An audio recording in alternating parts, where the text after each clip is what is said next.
Recap, we went to a sketchy bar where everybody was like, hey, this is pretty cool.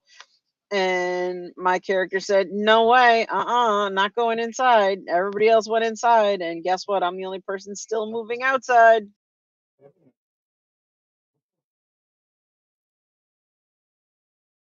Hey, I tried to move outside.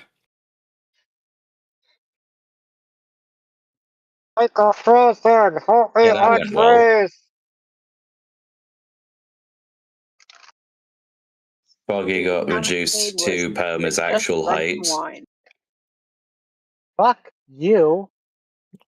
Wait, no thanks. I mean, you kind of did deserve it due to the fact that you were starting a fight when you had no reason to start a fight. How tall are either of you, Daniel and Perma? I just have to know now. 5'11". In character or out of character? If it was in character, it would be more like 5.11 centimeters. No, you're like 2 something, aren't you? You're like Yoda sized. Yeah. And I'm shorter than Yoda. I'm 5'8". Shut up. Yeah, which is average height for a male in America. Google it. Really? Hang on. Yep. So, don't take a shit. I'm just joshing him. Hey, no, I'm above it. The average height in America is 5.6. Yeah. Oh wait, no, it's just 5.9.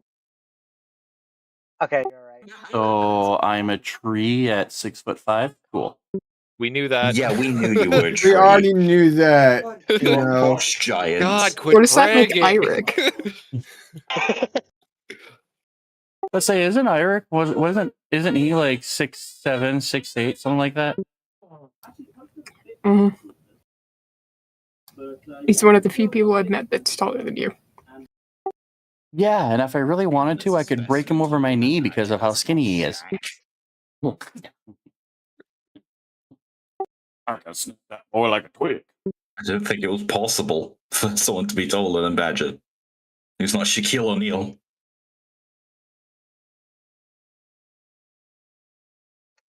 Alright, back to game. Yep. Back to game. So, what do you guys remember from a few weeks ago? We found this tavern in the middle of absolute nowhere. People got drunk at it, and now everyone's turned into puppets, essentially. We don't know where we are. We just left. I think we learnt our devilish host is also a warlock, or something along that spectrum. I believe it was we found out it was a warlock. No, he was doing our warlock shit for being a warlock. Mm-mm. Yeah, no, he is. Yeah, but I remember we ended up calling him a hypocrite. No, we figured out he was a magic user of some sort, most likely not a warlock. Necromancy is one of his skills, and I forgot the other one. And he was trying to do something, but of course, us as players decided to choose the difficult path. Like always. And hence why we're up shit creek without paddle. Love that saying.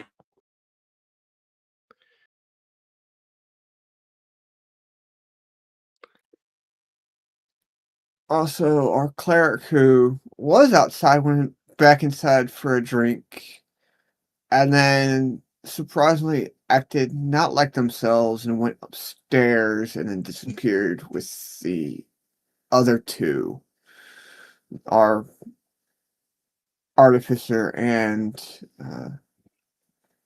our fairy. No. The Delanora. Eleanor and the fairy. Eleanor and Madame, yeah.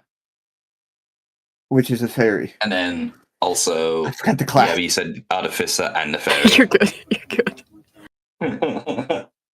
Oh, we have a fairy and a fairy. Yeah, you know what? Fair enough.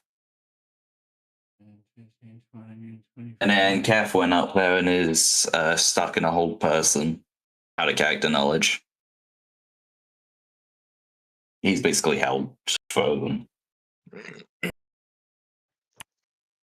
The wizard and... What was it you were trying to do? You were trying to do like a superhero dive out the window? Yeah, he was going to come outside with me, but, froze instead. Am I still in the air or am I on the floor? I'm not sure on that. You were like trying to mid-jump out a window when you got held. Okay, but am I static in the air or did I hit the ground? You're on the ground. You're just in that Superman pose. Sweet. And currently, no, Rick is not grappled. He's the only one that did not get attacked because he casted sleep on the two things that are in front of him, and the other one did not have enough movement speed to get to me. Mm-hmm. Oh, yeah. Yeah, I forgot about the movement speed one. Wizard and the barbarian are currently grappled. Yes. And our druid outside knocked out. I am not a druid. I am offended. I am a ranger. Our nature Listen, I've slept since then. is currently outside. And I am outside with the steel defender beating the snot out of a helpless puppet lady. Yeah, this puppet lady got fucking mauled. If I remember right, you knocked her out. Yes, yeah, I think you did. Because I knocked her unconscious because I realized she might be a puppet lady. And I made a very rare intelligence check to go, hey, maybe I shouldn't kill this person.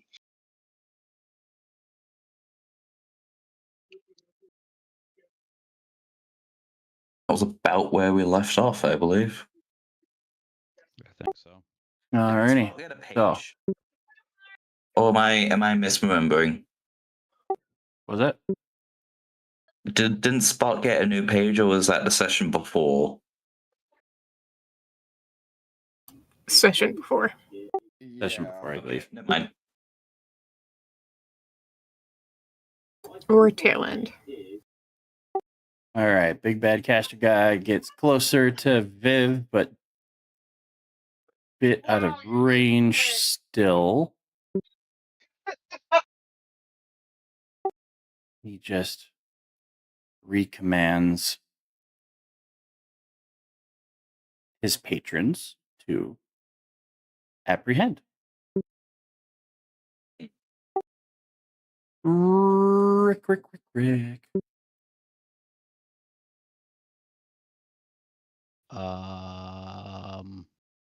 You got 2 sleeping unconscious and 2 more heading your way.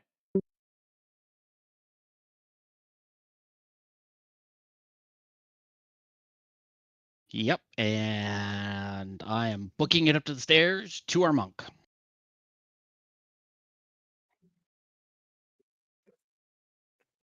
I'd join you, but yeah. Yeah, I'm going to you.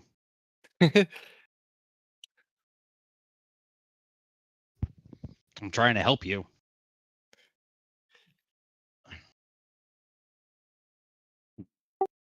Do a little draw of the staircase so we know what's the top. I'm just stepping away for a second.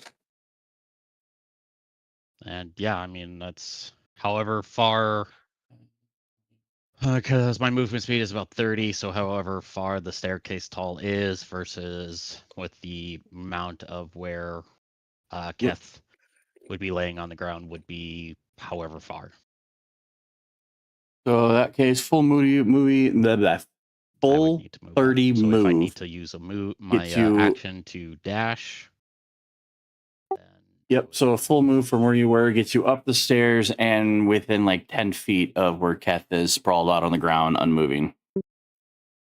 But yet in a weird, like, I'm about to jump out a window head first pose.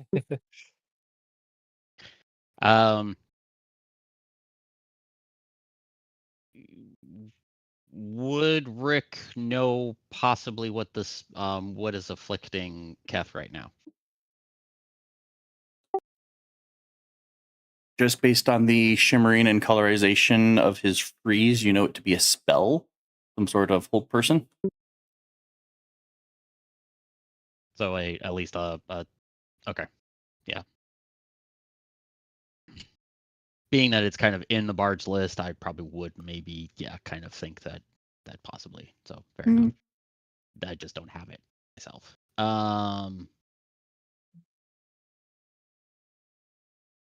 I want to do damage. I don't. I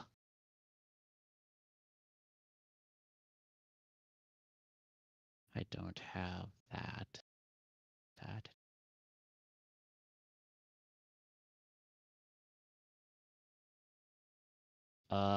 Do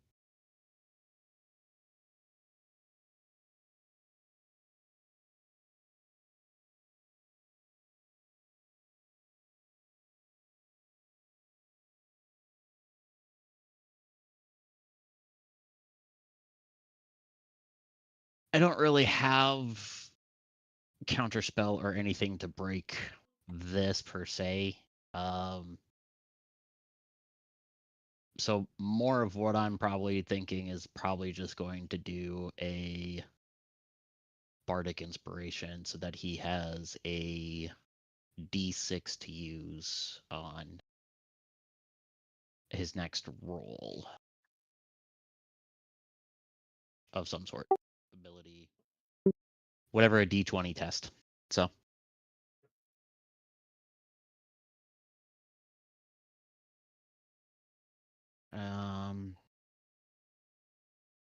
and then I mean I'll use my help action to try to figure out something to break the spell. Since the bardic inspiration is a bonus. Maybe I try to lift him up. Like, come on. Like, pick him up. I mean, yeah, as a whole, he's not like restricted to the space he's in. So yeah, if you can manage to like pick him up, you can carry him around until he can break free of the hold. Do I see any rooms around me? There are 4 like open doors, smaller rooms up on this level. I pick Keth up and I go into the nearest room and close it. And give us some means of safety until he can somehow break against this spell that's holding him.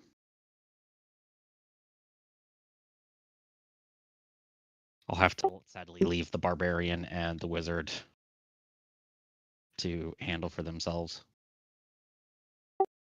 Alrighty, so you scoop them up, get a door open, run in a room, slam the door closed, just to be all like, cool, now there's more walls and defense. And at this time, since Keth knows, I will also just scatter to add that extra defensive. If something happens, I have at least 3 guys to go to fight against, fight with. Nice. 3 little guys, each brandishing a slightly different musical instrument. Yep, pretty much. Also brandishing all each a different weapon of some sort too. Yeah. That's awesome.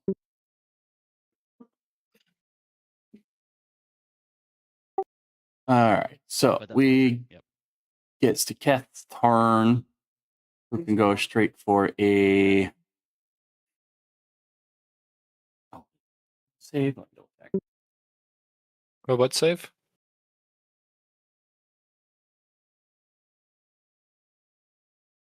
I gotta double checking what the save is for the thing.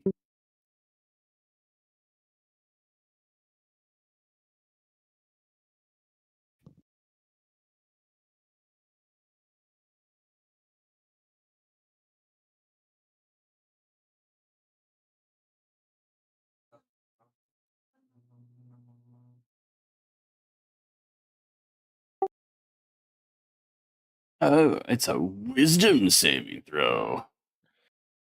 Is it? Yeah. And I'm getting how much of a bonus from Bardic Inspiration? So you get to roll a 1d6 and add that roll to the d20 test. Okay.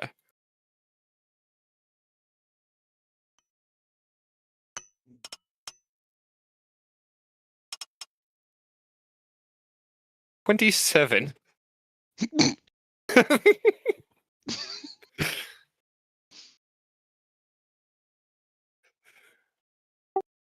You break the hole?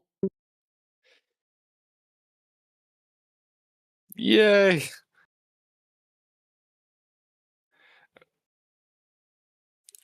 I'm in a room now. Great. What did I miss? The red kobold steps up and he's like, well, currently the barbarian and the wizard are downstairs still, fending off the dudes. It kind of didn't look really great because they were grappled, so we probably should try to head back down as soon as possible now that you're free from whatever that spell was. Yeah, that sounds like a good plan. And the kind of bulkier green one kind of opens up the door, peeks his head out, and does he see anything, Badger? No, because as you attempt to open the door back up, it doesn't want the handle just spins. Guys, we've got a problem. I'm kicking the door. As you do, could I get a perception check from the two of you? Yeah. Do I do that with advantage since I'm now actually 3? Or do I not? Disadvantage? I would just say flat roll. Flat roll. Okay.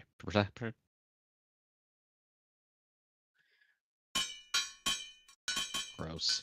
That was supposed to be a 16. 11. Yeah. No, don't you hate some of the bounces where you're like, yeah, shit. Yeah, it just like, it kind of just like, and hit the 8. And I'm like, you motherfucker. Of course you had to just keel over 1 last time. Well, as you get up to try to go over and kick the door, I would like a con save from the two of you.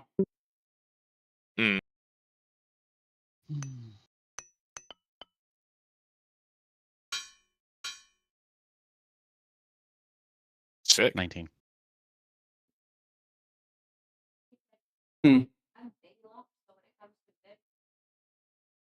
Okay. That's why I'm currently sharing your screen or your page so I have full control. I figure that will probably be the game plan from here on out. So you don't notice why, but the 4 of you, because you're scattered at the moment, starts to feel a little dizzy.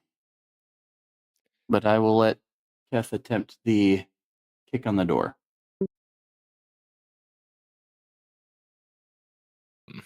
Do you want me to just roll an attack? Yes, please.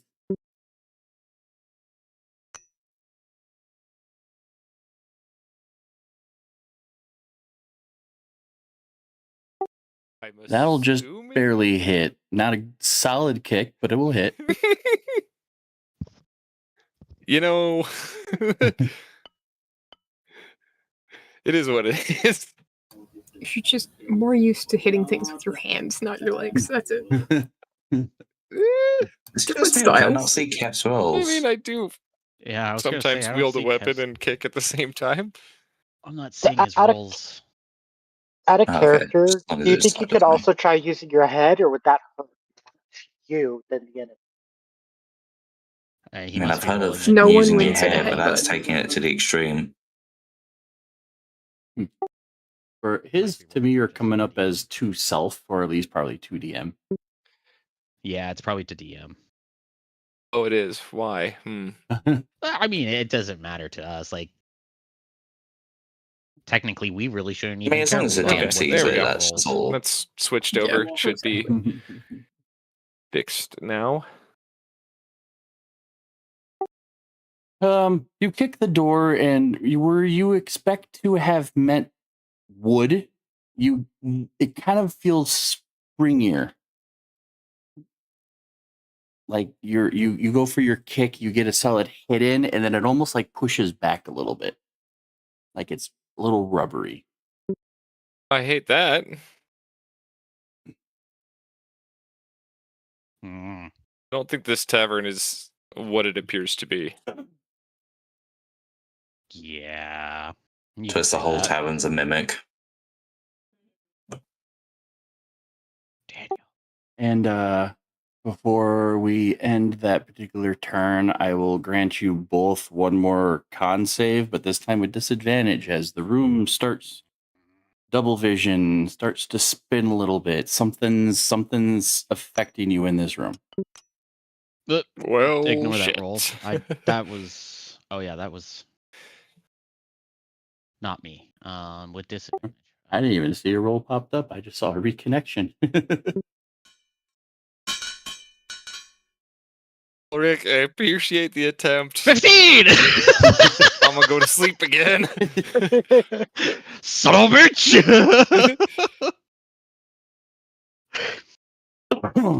Wait, that was I'm a probably 13. with you, It though. looked like a 1. So for Kath, you go in for the kick. You know, you take a couple of steps back. Like, why is that rubbery? And then you kind of just lump as you essentially black out. Rick, between the three of you, as rolling just under the DC, you have a couple extra seconds of like, okay, let's okay, you see them, but you almost right before you eventually blacken and go black out yourself, it looks like the floor is swallowing Cat. He's like sinking into it like quicksand until he's just bloop. So that's how our companions disappeared. Well, we're fucked. And just kind of falls asleep. And because no one else is near you, we will see the two of you also in the next phase.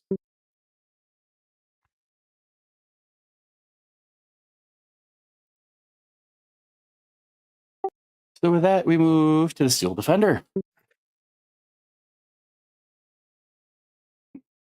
Yes, they went into the room. Maybe. The person in front of the Steel Defender is down, and I had given the Steel Defender a direction to go attack the door.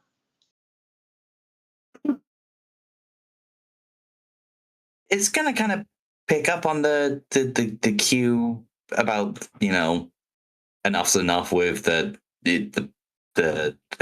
whatever, the barmaid, whatever. But it's gonna look at the window, and it's gonna be in its very primitive mind. It's like, that's where Papa last was. It's gonna charge to the window.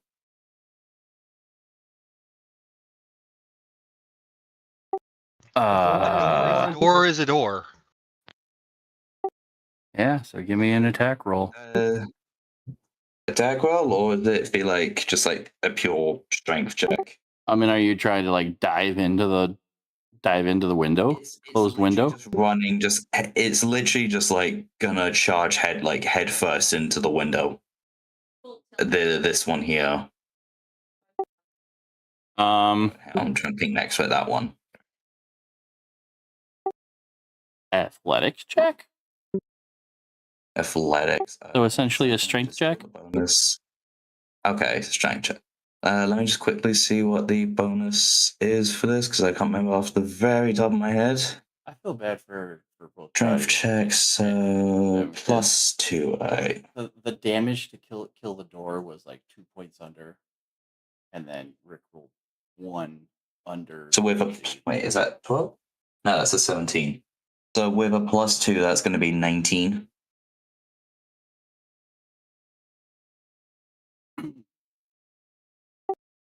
Okay. So you go full tilt, just head rushing this door or the shutter. Yeah. This one here.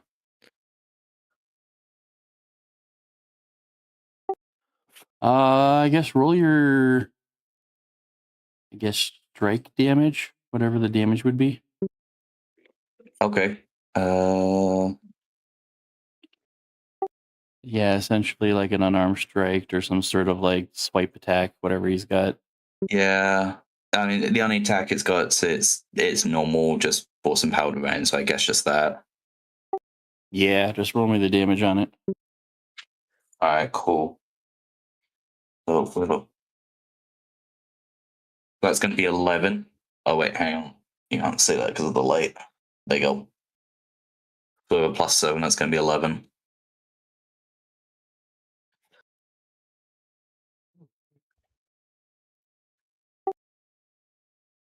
And the still defender comes smashing through the shutter in the window. Yeah.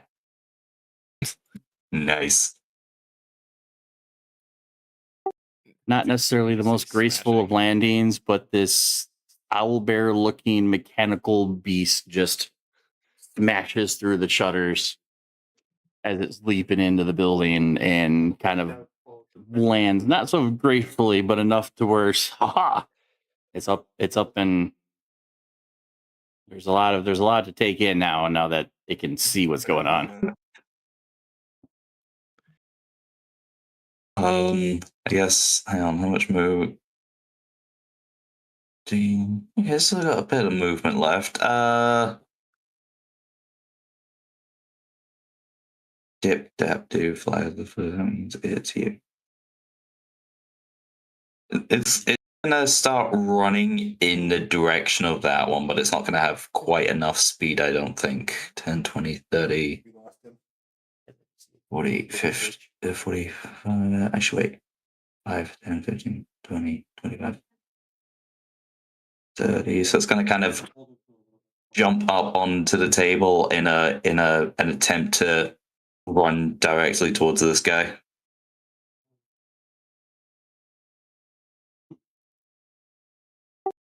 Right over the table and everything. Yeah, full on, just leap, not quite grace, but just a leap onto the table. Alrighty. Is that all that you do? Yep.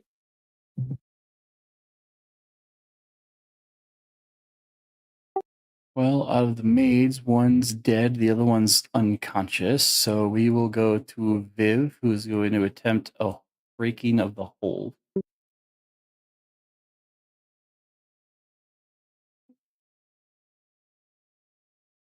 I forget. Did you have two?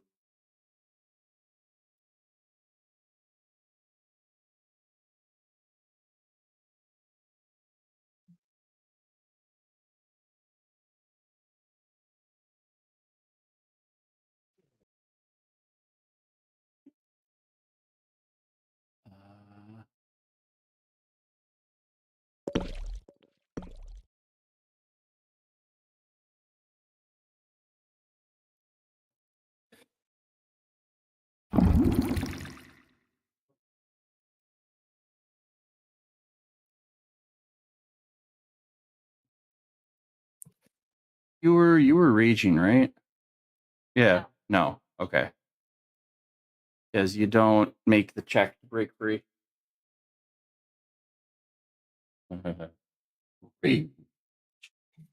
What, you get a strength checks, get advantage, or +2 to everything else? Something like that? Okay. So... advantage, roll. Jeez Louise. That was even worse than before. So Viv attempts to break hold of the one that has her grappled and doesn't get free. So goes into full rage and tries again, and for whatever reason, rolls worse than the first one. Even with advantage. Viv has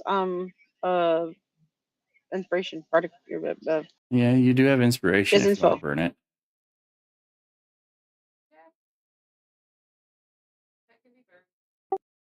Burning the inspo for another attempt to free.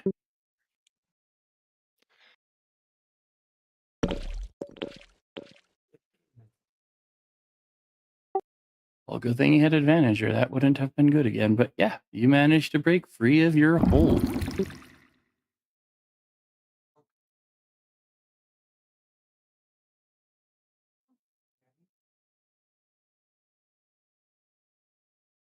I remember though, grapples, keeping grapple.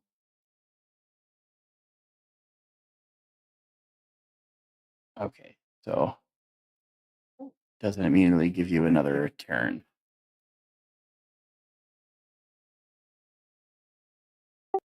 All right, then we got this group that's doing its thing.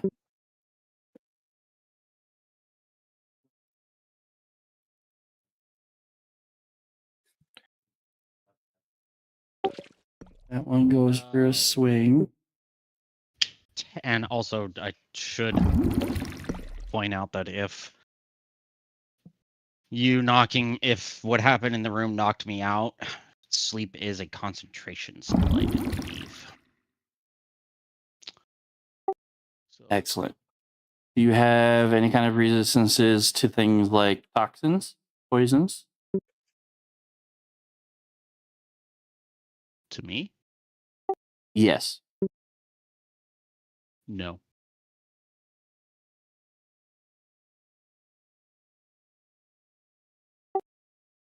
Excellent.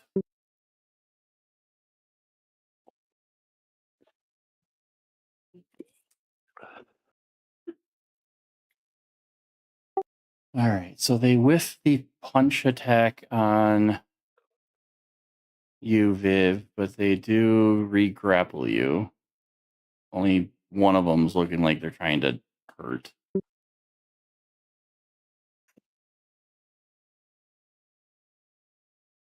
just gonna go over there. Like, to Spot's view, Viv is looking like they're trying to dogpile her. I mean, that is their best course of action. And then all three that are surrounding you, I think they only have one of them have you grappled, I believe. Two of them have me grappled, which is okay. So the third one's going to attempt a grapple as well. And I can already tell you that's going to whiff. So you still have 2 grapple holds on you. And these ones. 5, 10.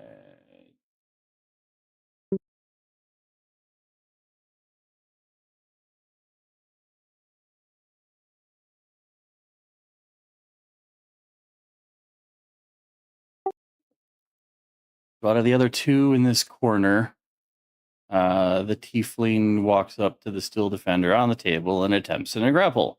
And then the elf on the other side of the table kind of does a lunge grapple to attempt to tie up the steel defender.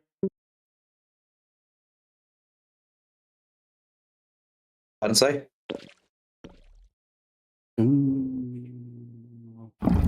Ooh, lovely. Okay, 2 high rolls. Can I get 2 strength checks? Yes, you can.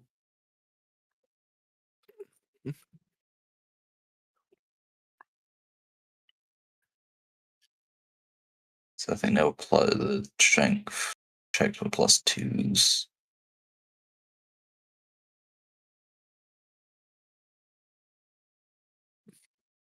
I'll find out in a second.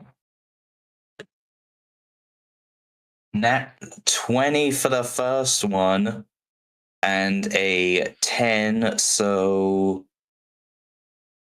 fuck, what's its plus? I think it's a +2 to wait, is it strength save or strength check? It's strength for strength. Oh, okay. Yeah, so it's gonna be a 22 and a 12. I just love how perfect that is, a 20 and a 10. So you do escape one of them, but otherwise the steel defender is momentarily as well grappled. Oh, lovely. And then we will shift to Spot.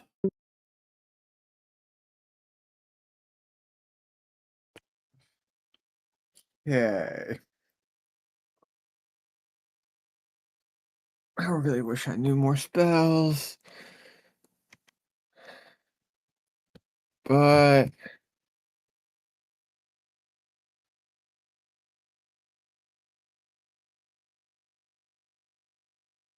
oh.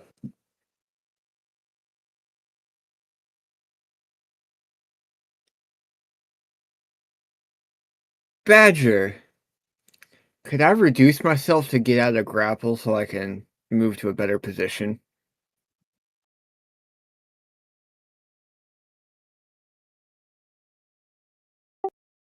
Reducing yourself will drop you to by one size category.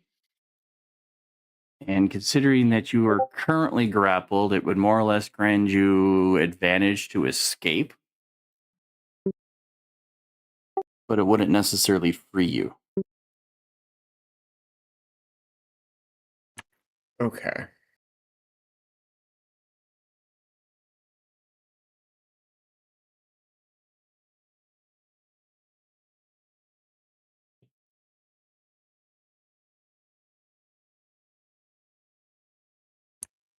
Well, I'm going to rinse and repeat what I did last time because I don't got a whole lot of cards up my sleeve. So, second level magic missile onto the one that I previously attacked.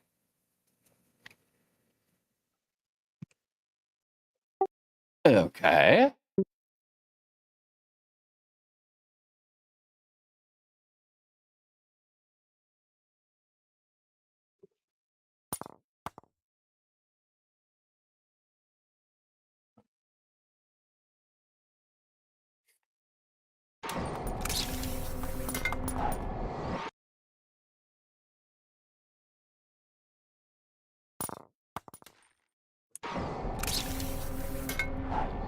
So a total of 12 to the target that I previously attacked.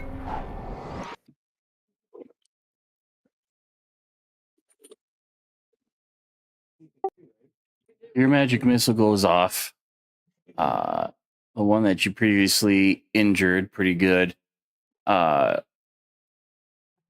drops to a knee out of agony. They don't really show it on their face, but they drop. You can tell that they're hurting.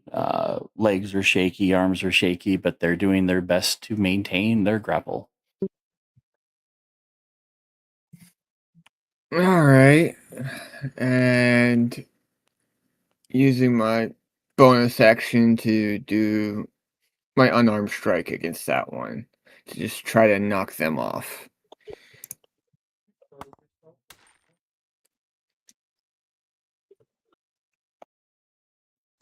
Well, I mean, I am grappled, so a 9 makes sense. I don't think I hit him. No, you do not. That's all I can do.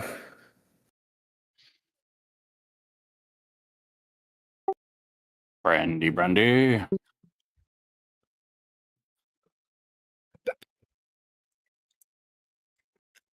I'm looking in the window. What do I see? What do I see? What can I see from where I'm standing? From the window, not going in, but in the window. You move like right up to the window? Yep. From your perspective, you can see the steel defenders being attacked onto a table to your right. And you can see Spot trying to free himself from a double grapple with the elf in front of him dropped to a knee, but still has him grappled. You cannot see what's happening by the front door unless you go in.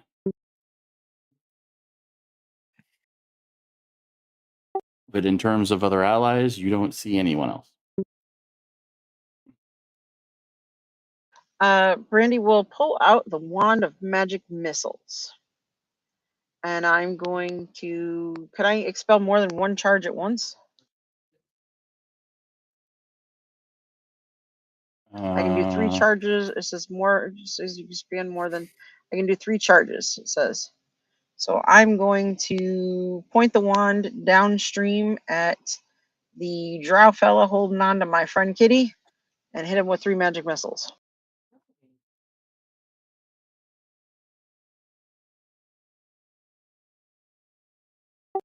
Okay, yeah, the wand has 7 charges, but you can use up to 3 of them in a single attack. Because all it does is give you the level 1, and you can try to recharge it at dawn. Correct. But then if you expend the last charge, roll a d20, and if you roll a 1, it destroys. So yeah. So you expend 3 charges.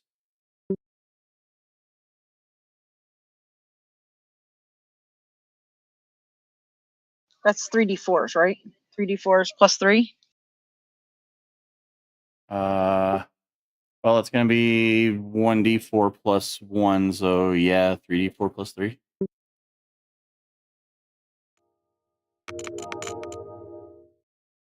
So 11 points. And who is it that you are attacking? The drow fella there. The one that looks injured. Well, Spot, you see a wave of similar to what you just did, but coming from another direction. You see 3 wisps of moving energy. Whack, whack, whack on at his back. And he drops. He lets go.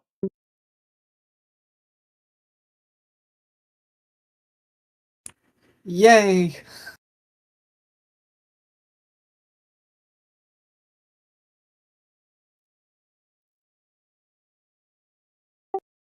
Anything else you, Brandy? Yep, I will put the wand down and can I switch between the wand and the bow quickly? Yeah, it's small enough. You should be able to. All right, I will switch the wand down and draw the bow, and I will shoot the... I don't know, he looks like a Mothman to me. Attacking the steel defender. The tiefling. Yeah, it's a weird, dark-looking tiefling token. It's like But it's a Mothman token. Okay. Everyone keeps saying it's a Mothman. Does 25 hit him? Oh, most definitely. Oh, max damage. And he'll have some 13 points of damage. Where do you hit him? How do you do this? Because Brandy is right now looking to defend her friends and is no longer concerned with the safety of people, right through the friggin' eye socket. Beautiful. Oh. In a very quick action, the same attacker that the Steel Defender broke attack from, kind of like taking a step back, like, what the hell? All of a sudden, arrow to face, arrow to eye. It head tilts back and it just tumbles over like a tree.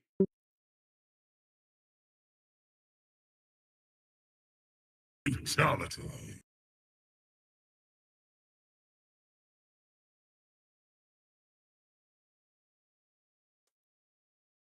Add that one to the Ranger's kill count. That's 2 in 1 round. Ah. But that is the end of your turn? That is the end of my turn.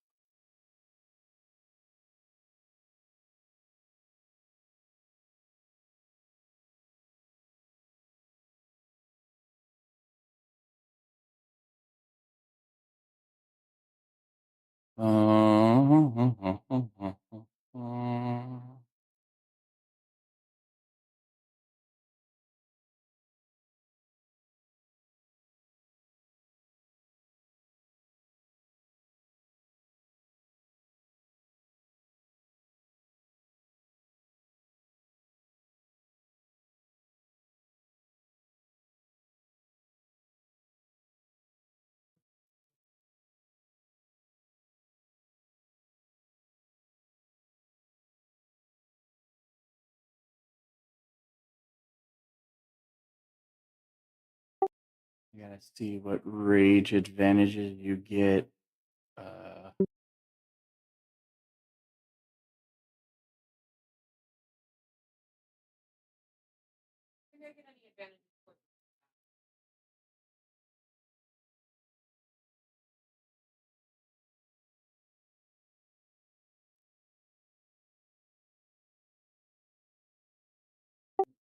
So what happens is the large, lovely little spellcaster walks right up to Viv, holds out an arm, and some like poof, little cloud poof, right in your face.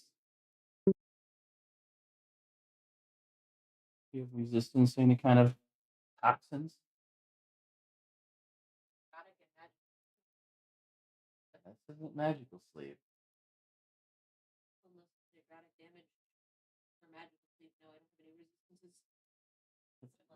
Out gas.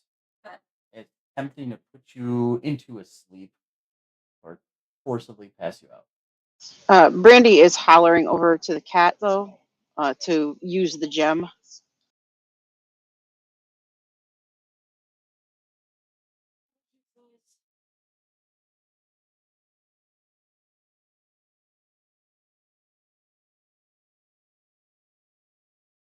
Use which gem? Because you are grappled. If you want to try to fight it, it will be a out of con character save with knowledge. disadvantage. Brandy's just telling you to use the gem. The only gem No, she knows three you of them have took is the one their you just turn. found. One tried to punch you, the That other three negates grappled, aggression. and one succeeded. Oh, you would be able to attack him that with one. broke a grapple. Okay.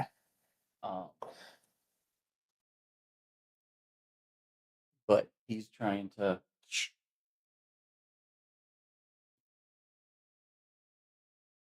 Which, if it's potent enough to knock out your cleric in a single sip. Yep. Okay, then it will be a con save with disadvantage because you're grappled.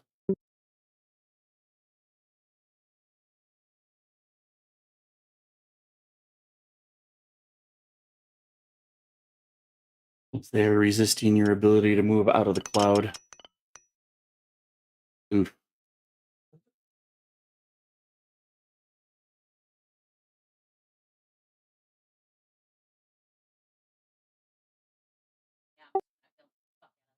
Yep. So it takes a second, double vision, things get blurry, you get dizzy, and eventually you just kind of get brought down to the ground. Still grappled. And then you're blacked out. Spot, you notice that the dog pile on Viv looks like it gets smaller. And then the four of them stand up and turn to face you. Oh, fun! I'm in danger. He's going to use the rest of his move speed.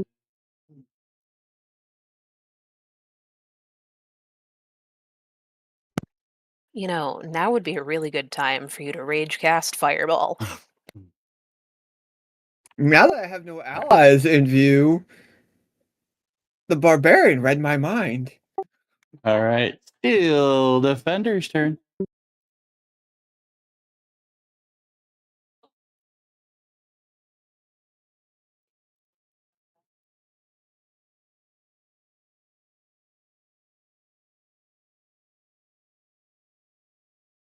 Daniel. Yo. As in him, I did the same. My bad. Yeah, I'm gonna swing at the elf.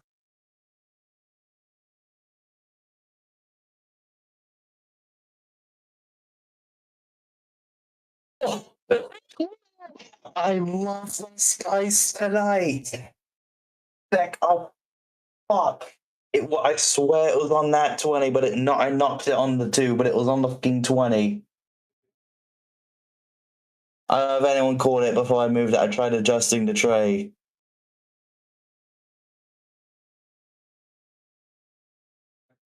If it needs to be re-rolled, I can re-roll it. This one time I shall believe you. Thank you. Roll your damage. Right.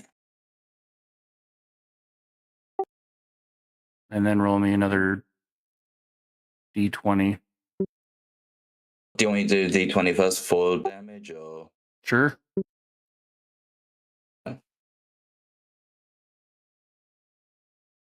$16.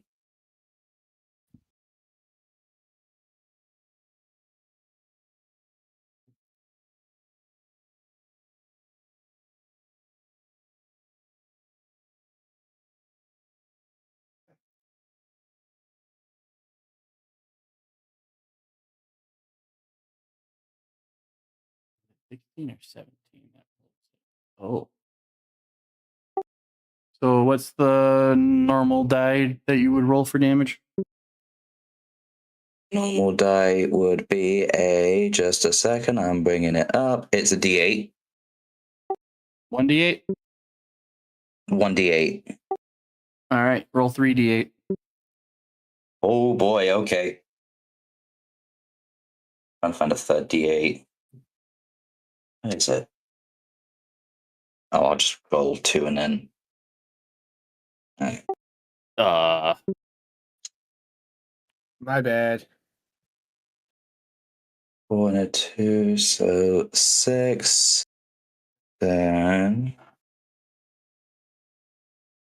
12, 19 damage in total.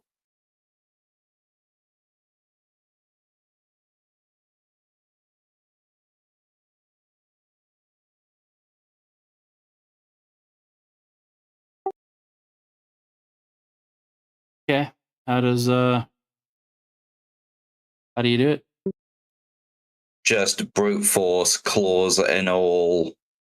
It rips one of its arms off, just going full ape shit on it.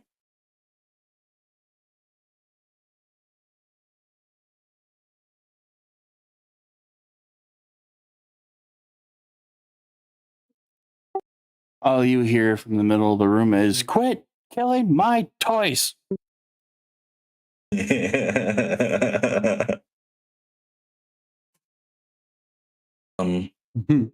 Which direction did Viv run? I missed it. I just see that. He didn't. Oh shit. Okay, I missed that. My bad. It's just gonna kind of scan the room at the moment. Not entirely sure what to do now.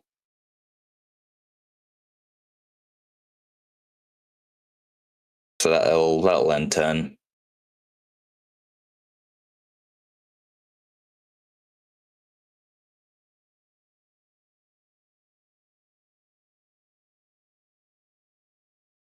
1, 2, 3, 4.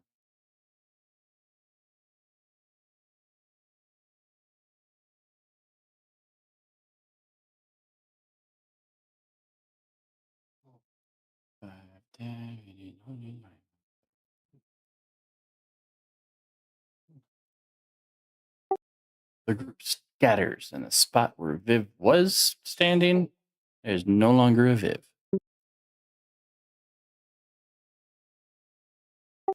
One still has spot grappled. The other one's going to attempt to grapple. Jeez, that guy can't roll to save his damn life. All right, we go to spot.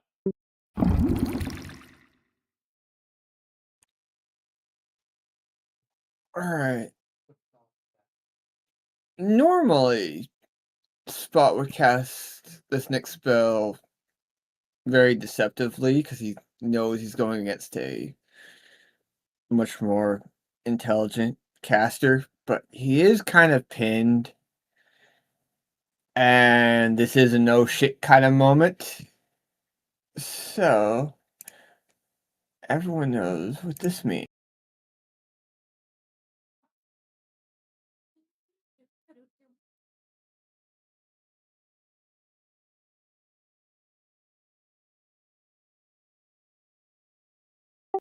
Are you about to down that?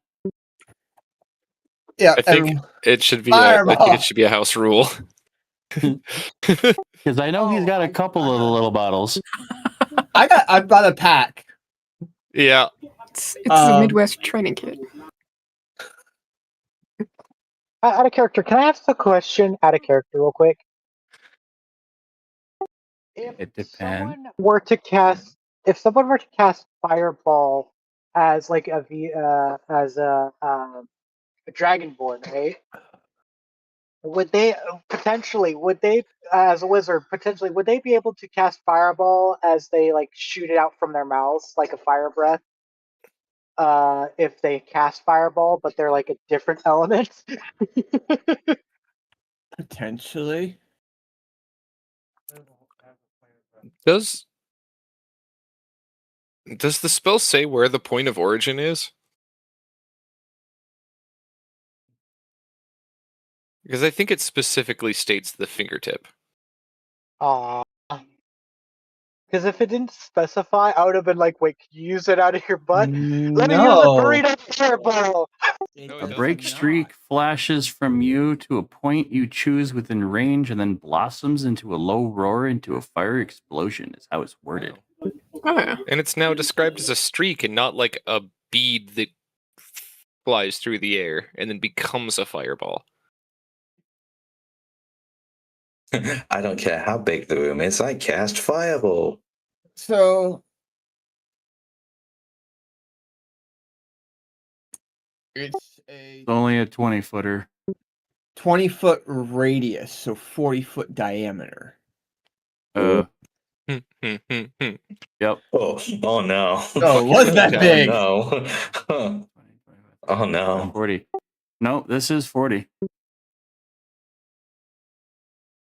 Wait, is that? Still perfectly fine. Yeah. Oh yeah, it is. Okay. I thought it was 30, so when I made it 30, it popped it to 60. And then I double checked and was like, nope, it's a 40-footer. I'm going to do it that way. What did that stool do to you? As it's pretty much the only thing that's dead center. It was too hard on his butt. Pretty much everything in this bar is now perceived as a threat. And it's more of what's in the sphere than what the center of the sphere is. But yes, everything within that sphere needs to give me a DC 15 dex check. Or take half damage.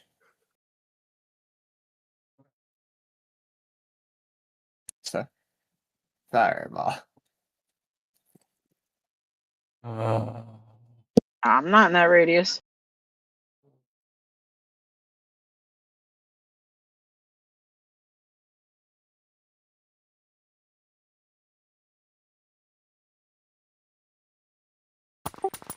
Hey, Mr. Griftifer Spot. Can you give me a con save? Yeah.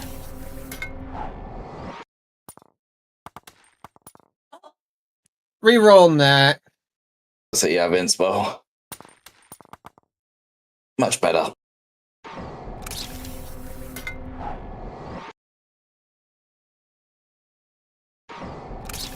Let me guess, was it countered?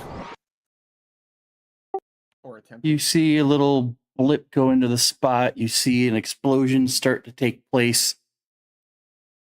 And the cloaked magistrate that slowly walking up to you, you see an arm snap out and you see an explosion freeze. It's like being forced back into a tiny ball. It's trying to explode out, but after a second, and it just condenses back into nothing. Oh, you want to play? Excellent. Fuck. This is a loud, just like, God damn it type of just fuck. And then follow it up with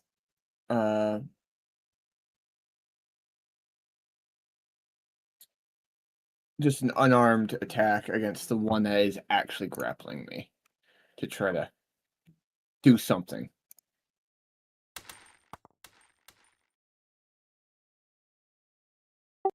That will hit. 7 points of damage.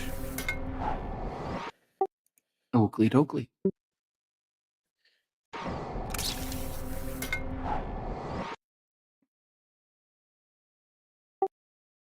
Brandy, you saw what looked to be an explosion snuffed before it could actually do some damage.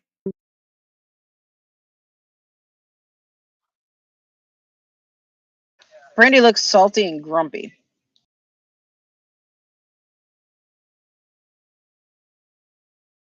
From the window, I have a good bead on Mr. Oh, you want to play that game? And I pull out one of my arrows, one of those ones that we covered in that lovely poison that we got from the, what was it, the Bahir? Yes.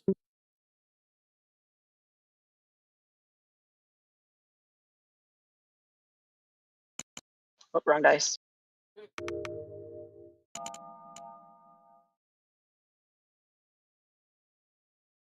Will a 25 hit him? It will. He'll take 11 points plus whatever the poison does. Poison save, bastard. Yeah. And I snap my bowstring. Fuck me. Oh, wait, I can reroll.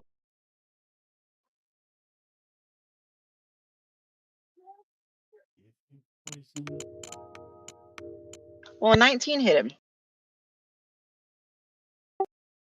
Yeah, it will. You're a snot Greg. And he'll take another 10 points of damage and whatever the poison does to him again.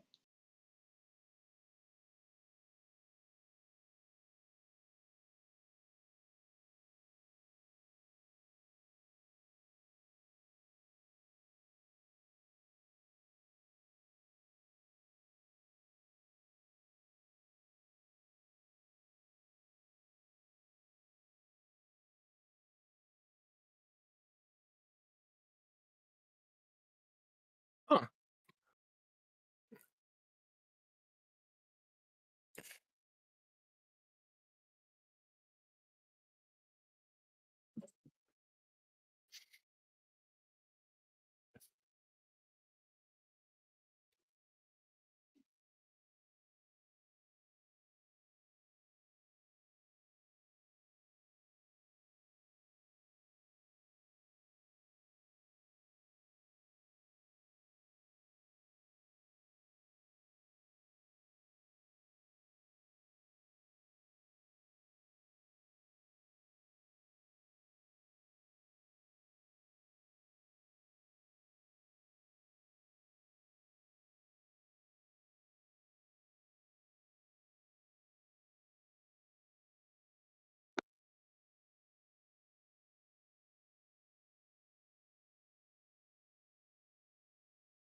Oh, this thing's being too damn slow.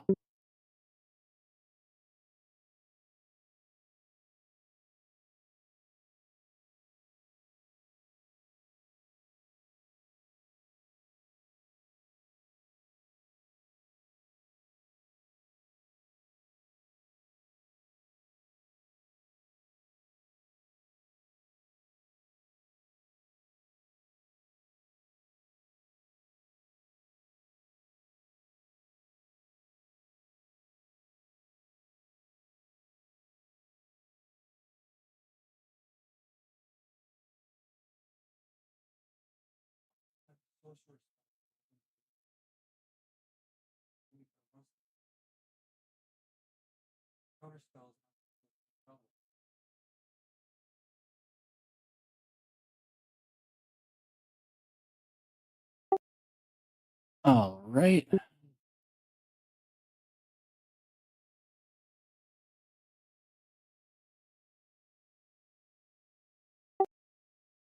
He does make his save. All right. Is that all you do? Just the two arrow shots? Because I hit him twice. Yep. I have 20 arrows that are poisoned and 20 that are not. And I only have 18 that are poisoned. No, if he's gonna be a little douche and prick nozzle, I'll hit him with 3 magic missiles as well. So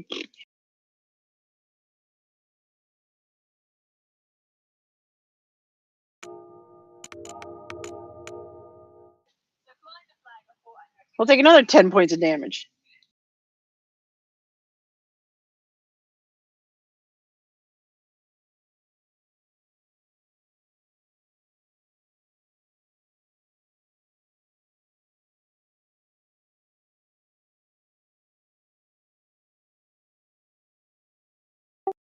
Alrighty.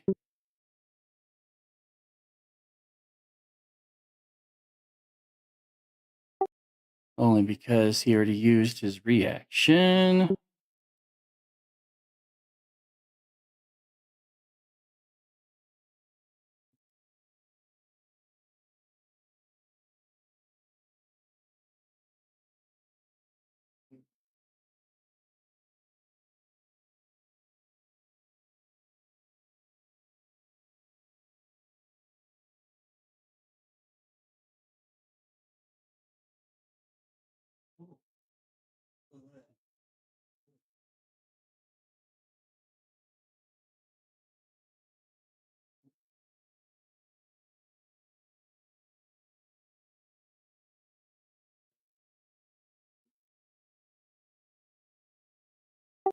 Alrighty. Is that I'll let you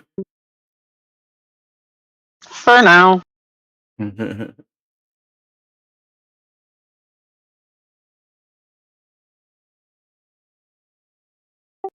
Also, for your reference, your poison arrows, the DC is 13. DC 13, okay.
But does a 17 hit?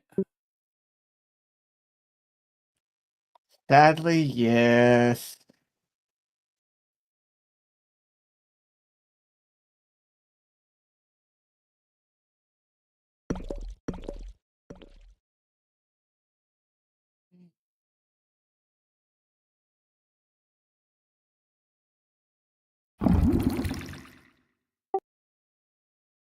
With an action, reaches out to grab you, and immediately you feel cold to the bone, cold as the grave, as he hits you for 6 points necrotic damage. And for the time being, you are not able to recover any hit points. Oh, fun. As a bonus action, holds out a sleeve, which pumps this cloud-like gas in your face.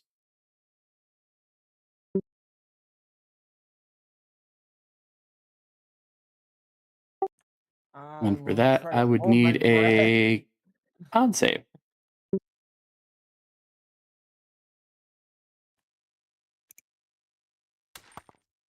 Booyah! Dirty Nice. 20. You see the puff of smoke come out, and you very quickly hold your breath.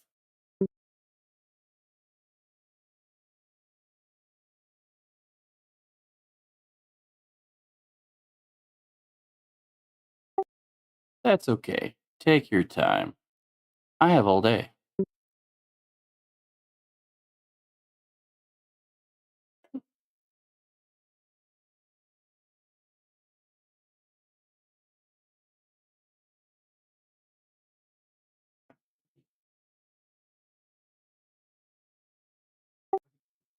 Heal Defender. Hello.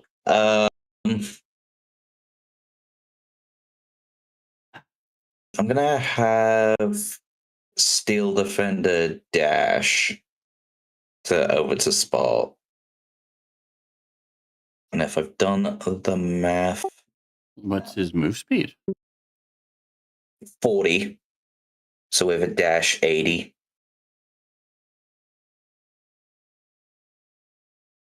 10, 15, 20, 25, 30, And then if I did the math right, I can literally come up. Oh, that's the wrong button on the tab. I can literally, come up right to him.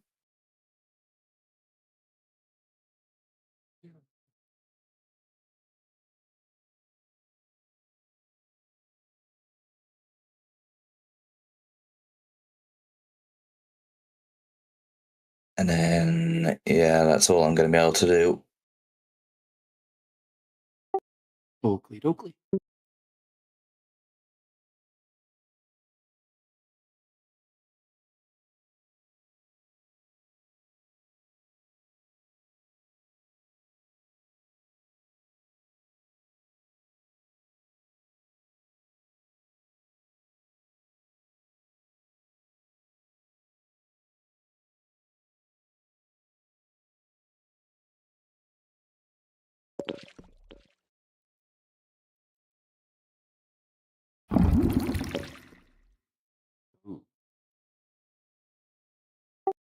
Brandy, 2 grapple attempts are being made against you. Can I get 2 athletics checks? Athletics or acrobatics? Either.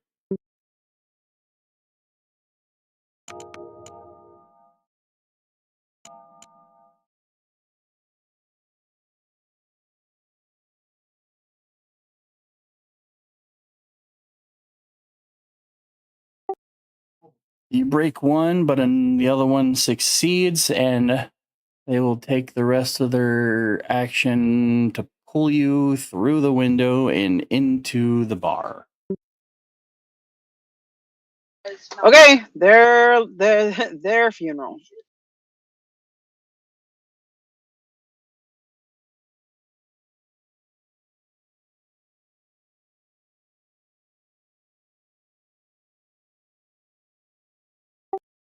The other ones are too far away to do anything at this time.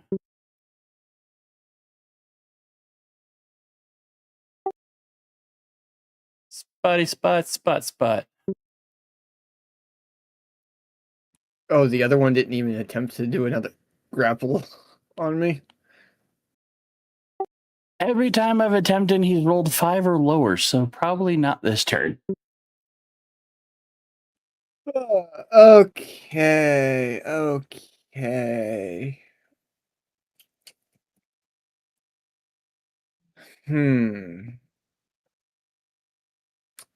Instead of trying to grapple you, it seems to be turning its attention towards the thing that is charging across the room. Fair enough. It is scary looking. Yeah, when you see a 12-ton robotic owlbear charging at you, it kind of gets your attention. I will say, at this moment, Spot wishes he had read the strength book.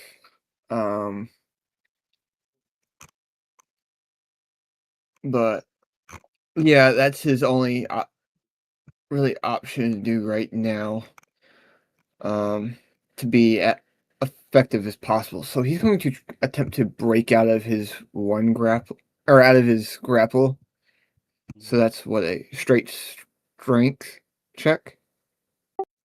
Or acrobatics, athletics. I'll go and acrobatics. as you start to struggle, you see him go, just let it go. I don't want to kill you yet, but you're forcing my hand.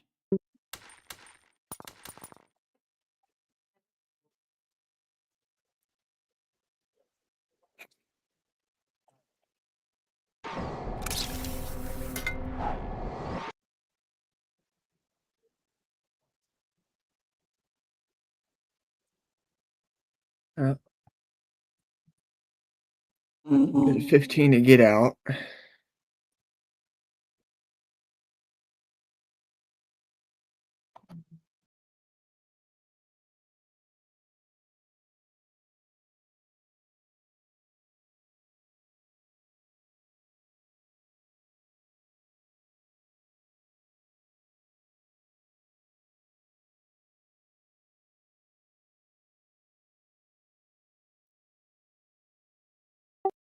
And as a reaction, I need you to make a wisdom save. Okay. DC 16. 17. You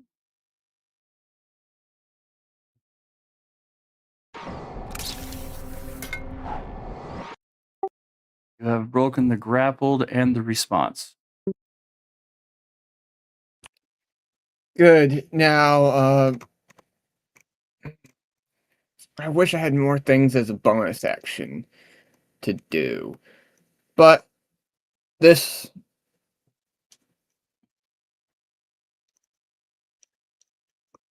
Hold on. Yes, it is a...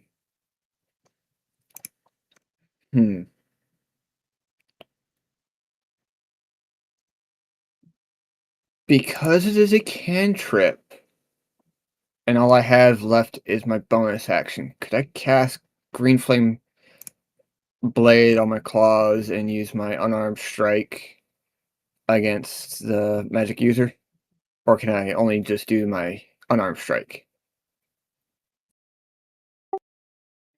Flame is a bonus, right? So is your unarmed strike, so you can only end up doing one of them.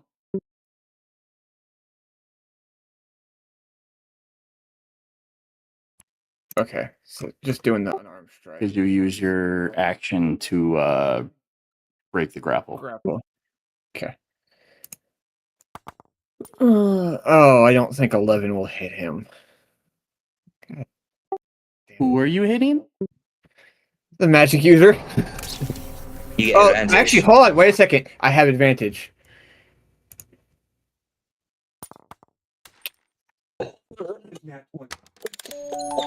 Turns out to be a nat 20. Damn. Okay, so roll me a second nat 20 or second 20 to see what you do. 11. All right. Today, so damage at. Ooh. Okay, that's going to undo a trigger.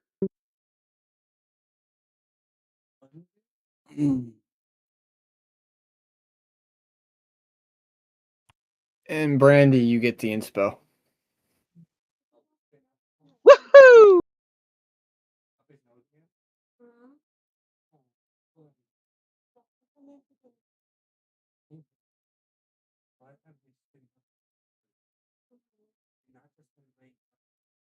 Listen, Spot came here to rest and study. He did not come here to play games. Cool. So as a reaction, you go ahead and throw a punch at the magic user, at this magistrate, yes? Yes. It fully connects. But it's the pullback that you realize in that moment something is wrong. He is smiling. A contingency trigger goes off. And you realize that that punch that's connecting to chest, like they emerged from his cape and cowl, a pair of hands are latched firmly onto your punch, onto your arm. They look muscular and veiny.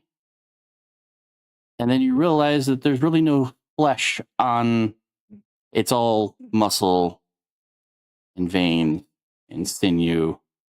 And as you punch, it's pulling. And you see your fist disappear into the blackness of the cape. You are grappled. Oh, fun. I told you to not fight. This would have gone much easier.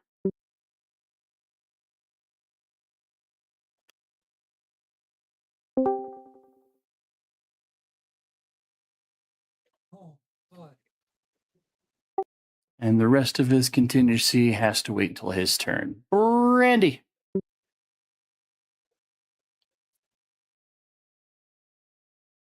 I've noticed that anytime Bubby is getting up, it's coming out his nose.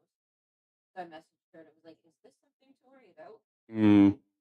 Okay, Brandy, being that she's the little twerp she is, reaches her free hand into her pouch and she pulls out at the exact same time 2 beans, clicking them together.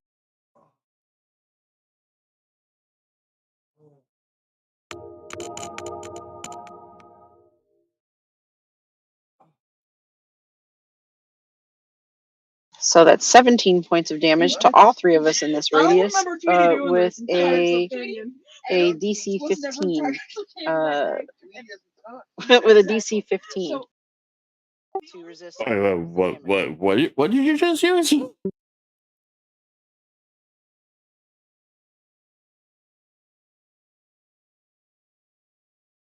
Oh.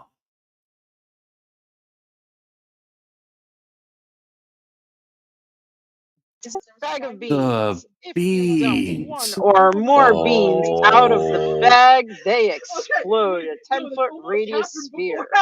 5d4 damage. DC 15 dexterity saving throw. Taking 5d4 points of damage on failure of the save. On failure, you take full damage. On success, wait, guys, wait.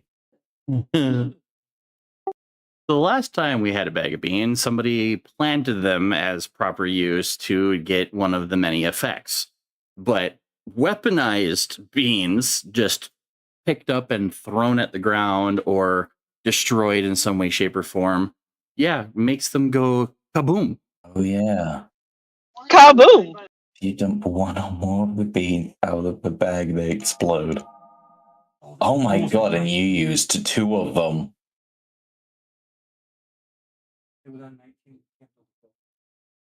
Oh wait, I have to roll the other bean, which I haven't, which I dropped one on the floor, and I'm throwing the other one across the room.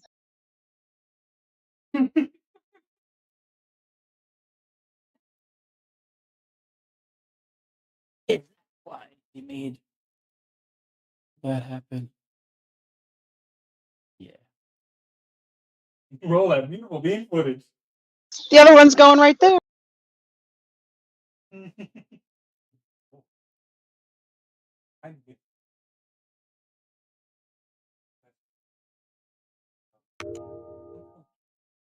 Will a 12 land it where I want it to land?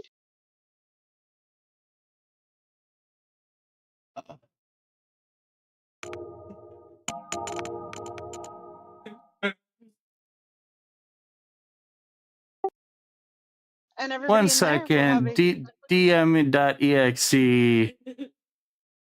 404 not found. Why processing? Oh, Brandy broke the DM.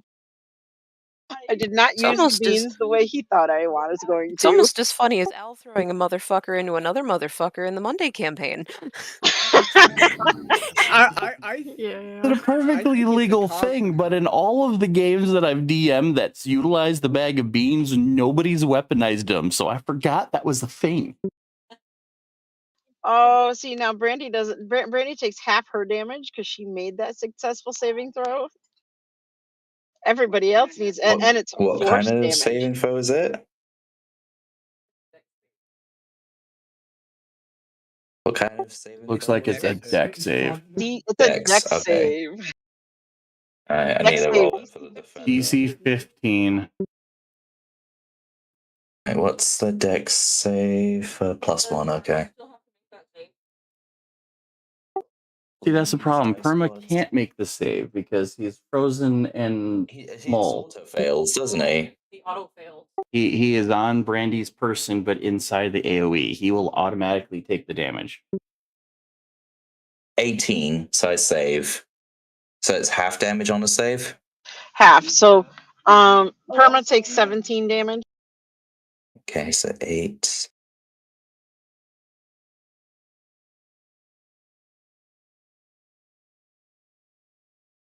Uh, 17 full, 9 save.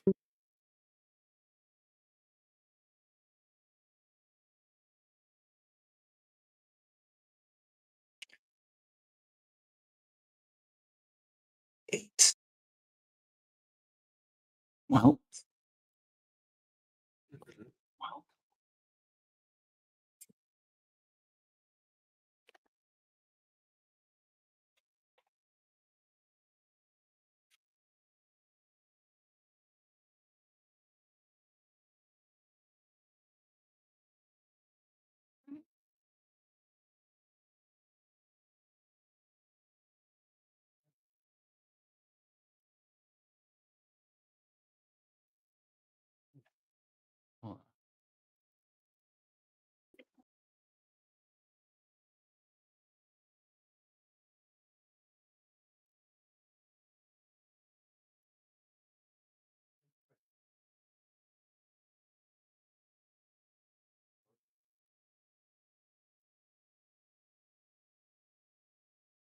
Sucks for Perma.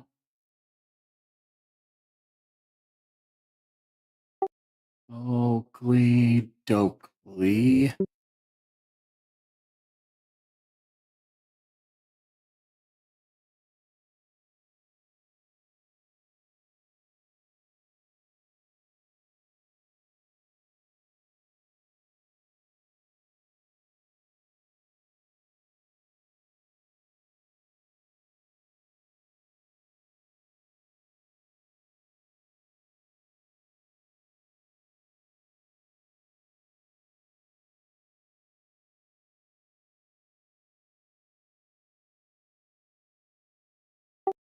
All Alrighty. Is that all that you do at this time, Brandy?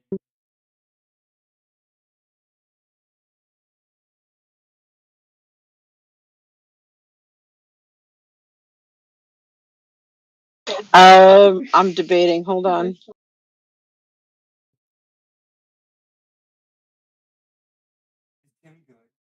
Mm-hmm. They're just, the more they resist, the harder this is going to be for everybody.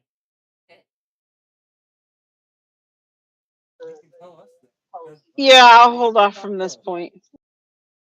Because that was 2 attacks, right?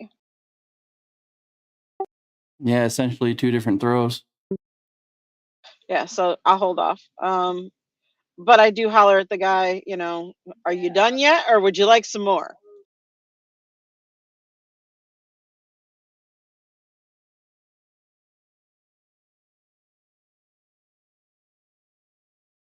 Because if you keep pissing me off, I'm just going to blow up your whole damn place. Let me and my friends go, and we'll walk away, and you won't ever have to see us again.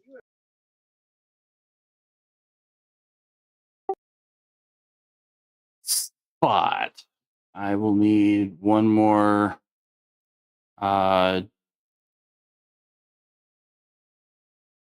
acrobatics or athletics. This one will be at disadvantage.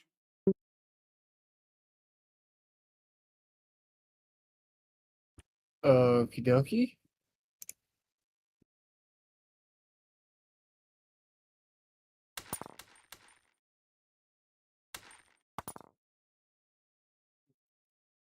Yeah, 4. Like an image right out of a horror novel. Several tendrils of black, muscly sinew from his cloak snap out and grapple you. And as you're trying to pull away, you realize that you don't have your footing because it was a kind of like a surprise thing. And the contingency completes as you get pulled into darkness. Right before I'm completely engulfed in darkness, I just yell, "Run, Brandy, run!"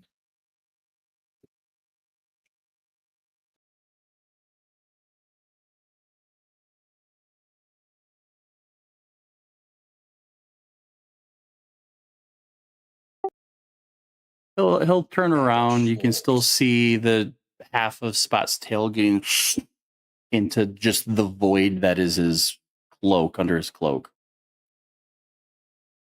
And though Brandy is still surprisingly grappled, even though it killed one of the attackers, he slowly approaches, and even though she's shouting things back, like I told him, I don't want to kill you yet, but I want this to go easier. Resistance will only make you, as a whole, easier on me, harder for you. Brandy looks at him and says, I'm carrying a nuclear device. If you don't let my friends and I go, I'll gladly plant one within the other. Oh. I'm going to get attack of opportunity. So you would like... I'm assuming. Yeah, you would. I would advantage on attack of opportunity, right? No, just in a normal attack. Yeah. I genuinely couldn't remember. That's why I was asking. You see, I'm okay with my gods. 19. My gods and I are on a good term. I'm not sure how you and your gods are, but I know that when I leave this world, at least you'll be gone too, because nothing's saving you from what I'm about to do if you don't let us go. Even if you're a stinky dead guy.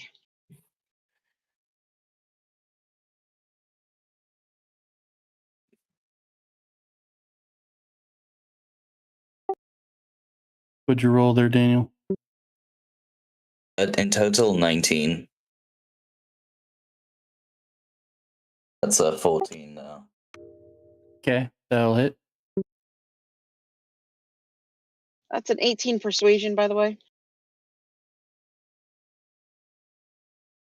Okay, so yeah, so that's going to be a 11 damage. Misread it was actually a dirty 20.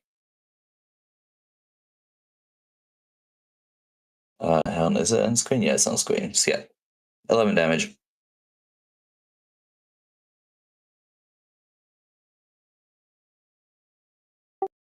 that 11 damage?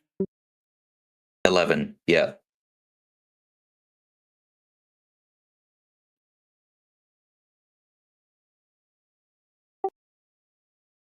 The attack goes off,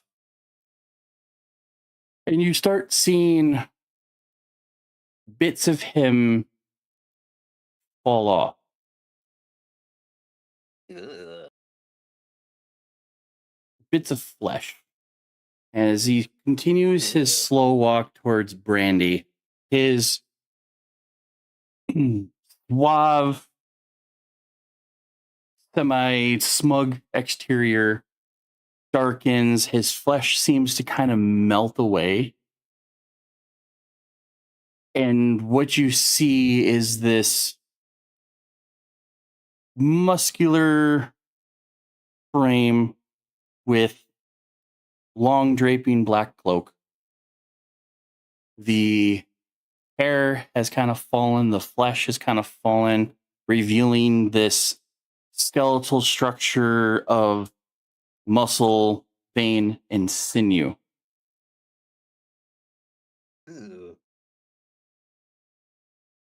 Your threats mean nothing. I am not from this realm. I am not from this plane. And to do as you threaten to do won't destroy me, but it might kill everyone else that you know. Are you willing to risk all of them just for me? Are you thinking I'm going to let you make my friends and I puppets like these people? Do you know what you're dealing with?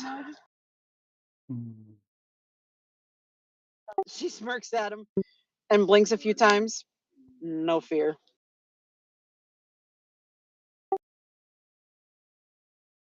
I deal with people like you on a daily basis. Most of them cave. I will admit, you and your trope have been a worthy fight. Oh, my dear sir. But I all of never this give is up. just the surface.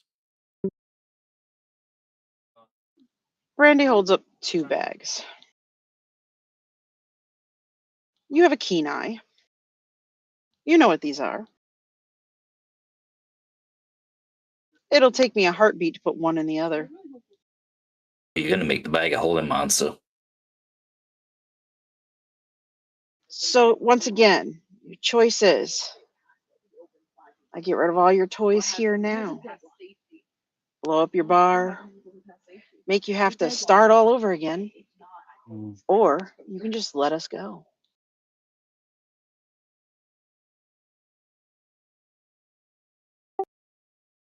He continues to walk towards you. You've never seen this visage before, but it's very prominent. The eyes are hollow, piercing red and yellow irises. His flesh just kind of has seemed to just be nothing more than a cadaver, a walking cadaver. But there's just some kind of aura about him that just reeks of death. Brady doesn't care. She opens one bag and literally puts the other one right over it. Says, "Go ahead, one step closer, sir." All of this means nothing. I could rebuild elsewhere. It just takes time to return. Time in which matters nothing to me. What's going to happen to you? when Fizzman finds out that you've eliminated one of his favorites.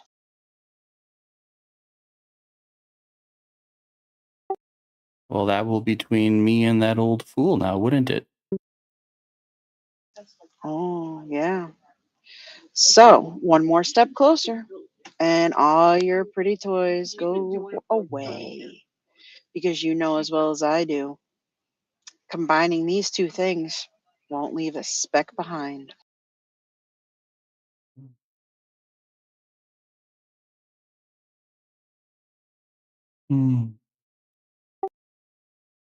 He kind of just chuckles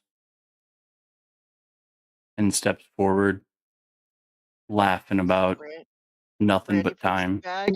Brandy puts the bag one step closer.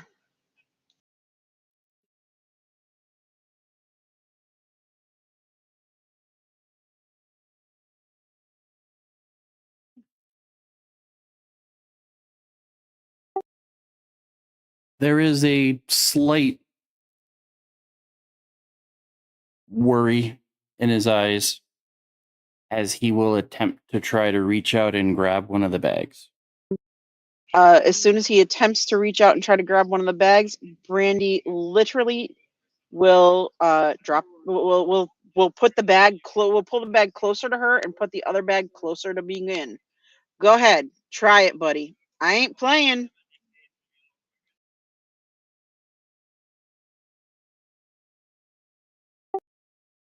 Steel Defender, do you want to attempt something before he takes another step? 5, 10. It's just out of my reach. Okay. Alright. I'm gonna dash. And then, because I only need about 5, 10, 15, 20, 30, 35, 40, 45, 50, 55. I'm literally just gonna have Steel Defender leap up onto the table and just try and just barrel into him. Because I'm not gonna have I need a dash to be able to get even over. So it leaps up over the table and then just again full bash into it. That's a charge.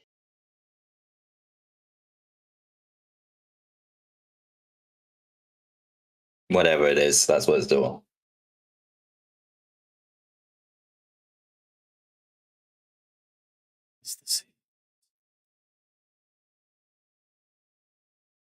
Should have made this a bull instead of an elbow.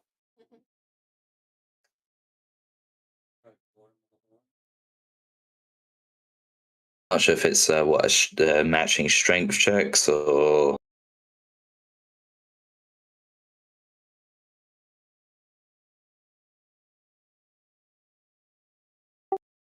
Yeah, I'm gonna need a strength save on the lunge. Okay. I think that was for me. Oh, okay. Yes. For the Steel Defender. Quickly seeing what my bonus is. Save is a plus. Okay, it's plus as well. Oops, shit. Down. Alright. I'm kissing the dice. Please, please, please, please, please. But 14 in total.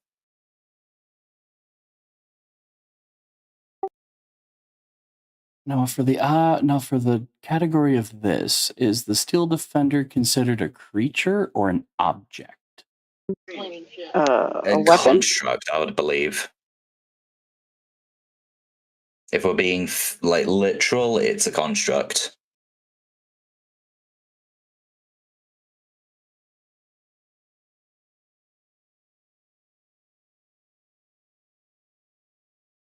Now, I'm not sure what kind of category constructs fall into, but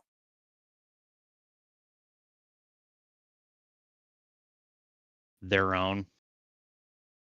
So okay. Out of monster categories, constructs are their own.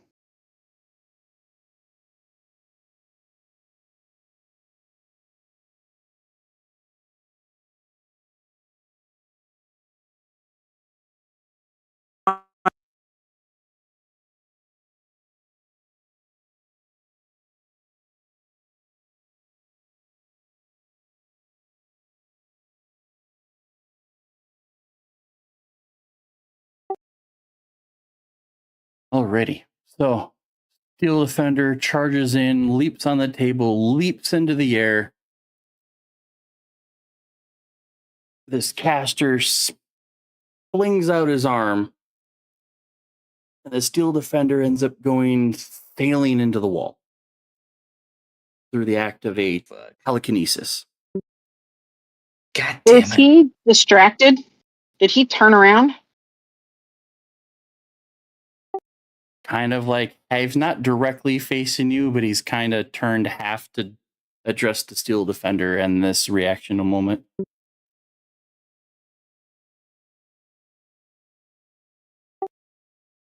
Why do you do the thing? I don't know if What Brandy if I should do what it. Brandy does do is she pulls out one of the other beans and she chucks it at the guy because he's still 10 feet away from me.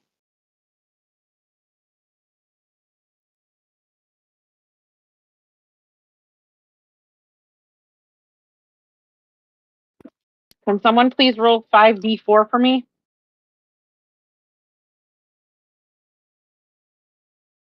I'll do it for you. If you entrust those dice. No. Cal, can you do it?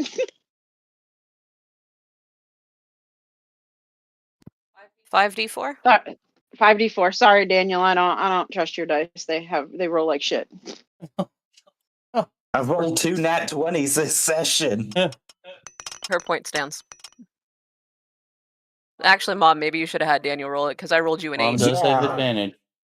Or has two of those, 3 of those were ones. Advantage. So I'll roll 3 were ones.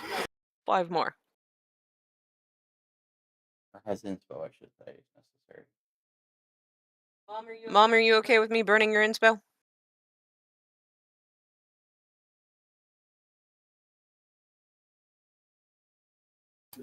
I assume she's cooking dinner and heads away, which is why she asked. Yeah, she switched over to her phone. Yeah. Sorry, guys. I'm in the kitchen. Oh, you're gonna want to go with the 8. Oh. Wow. That. Wow. Hey. My dice told me to go I'm myself. I'm impressed. Yeah. Just for this, let me roll a. Just out of curiosity, I want to see what I would have rolled. Just out of pure curiosity. If I happen to roll higher, we'll use mine. Okay, 1 higher. I think the D4s are broken tonight. Oh no! Did you roll low? I rolled an 8 and a 6, and then Tim rolled a 9. I rolled an anagram. 1, 2, 3, 2, 1. So he takes full damage. Huh? Oh no! Tim's attempt at rolling the same amount of d4s resulted in only a 9. Yeah. No one rolled really high on the 5d4s. Oh, hold on. Let me try. Tim, do you trust me to roll my dice without camera?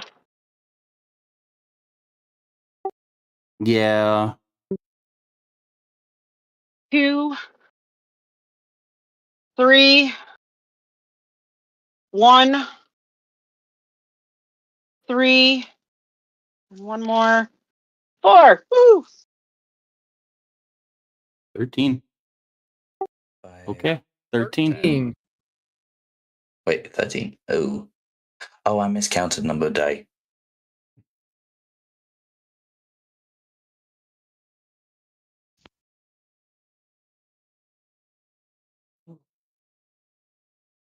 All right. So I guess since you're point blanking it, everyone in that vicinity think minus the steel defender, we'll have to make the save. I rolled a 20 for my save.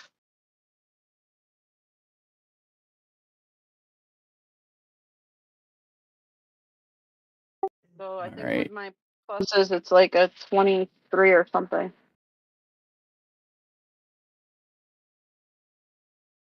Or my dex is a +4, so 24.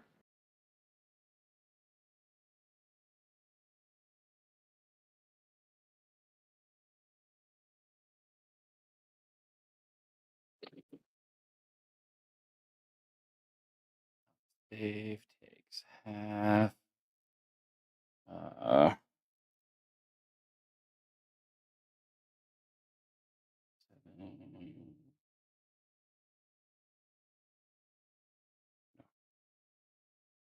Make that 15.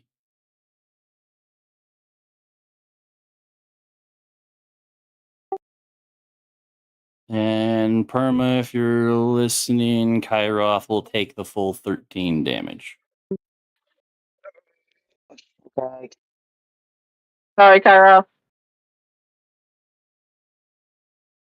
I'm down to 6 health. This is not good.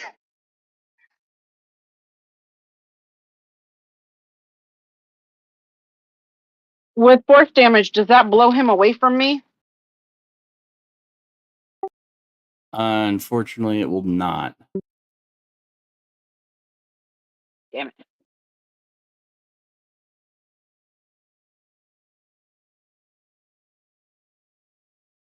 I have another bean in my hand ready to go. Well, he's still standing. Your grappler took more damage. Kairoth took all the damage. And all you hear is, cease this foolishness. So he's getting scared. So, are you going to let my friends and I go, or am I going to do this again? Because I can do this again and again and again and again. How about you? He lunges for the bag. I let him have it right in the face.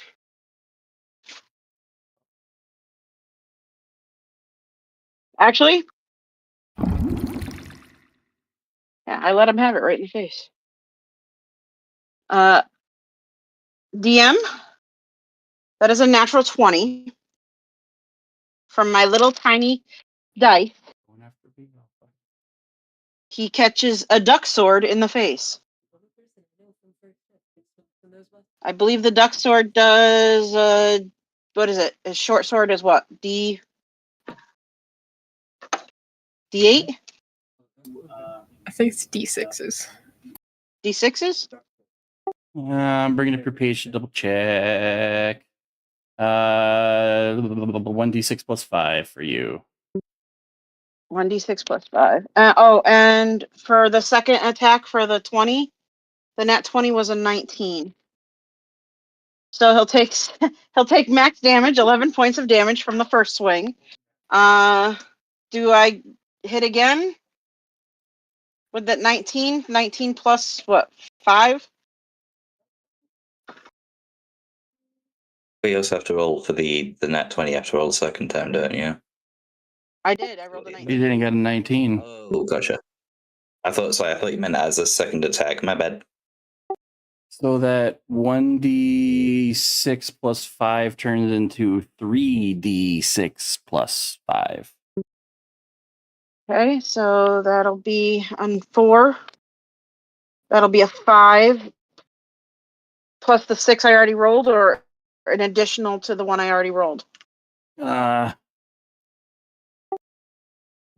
it would be if you've already rolled one of your 6s, you'll apply 2 more.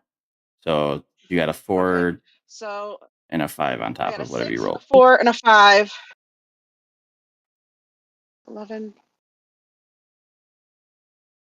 So he takes 21. Math people help me. 20. Did I do it right? 6 plus 5 is 11. Plus 4 is 15 plus your 5 is 20. 15, 20. Sorry. There you go. 20 points of damage. And I release a duck in his face. How many ducks do I release? I will determine, what is it, a D4? D4? That'll be 3 ducks.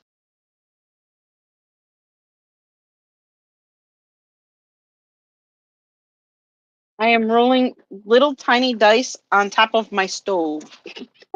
Oh yeah, you can expend it's a D6 instead of a D4. D6 for ducks. Oh, it's a D6? D6 of ducks? Okay, hold on. Oh, Badger, that's 6 ducks in his face.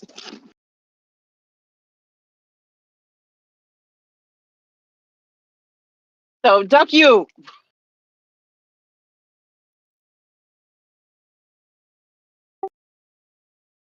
Your sword impales. Ducks summon in unoccupied spaces around him. Kind of just float off, kind of doing their thing.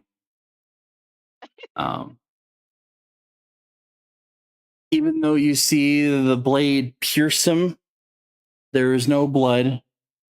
There is no Well, yeah, he's a dead guy. external kind of damage to it. He just looks down at the blade, looks back at you. His eyes begin to glow, piercing yellow.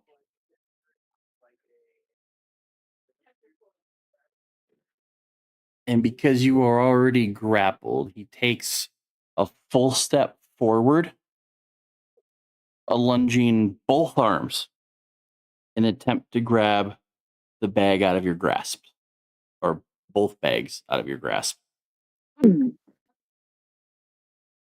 Okay, I put one bag into the other. The one who would recognize. Here.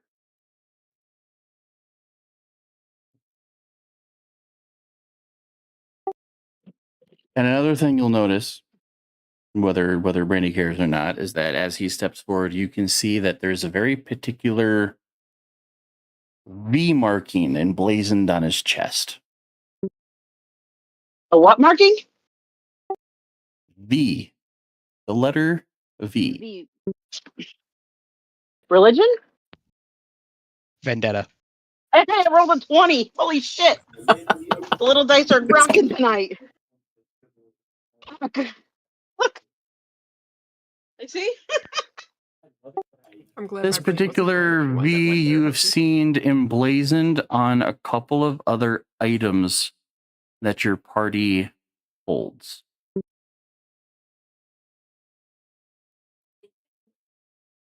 What items do I remember?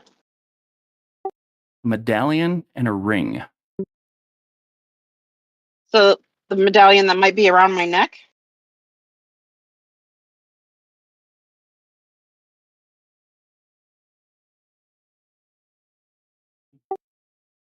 Not around I have a yours, I pendant don't of health believe. around my neck.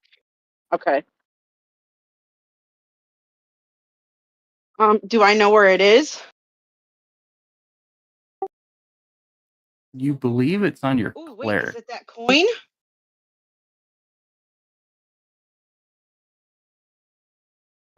No, not your coin. Hmm. She looks at me, she says, hey, stop. Just out of the, stop. Your V thing here, this thing. We have items that have that thing on it too.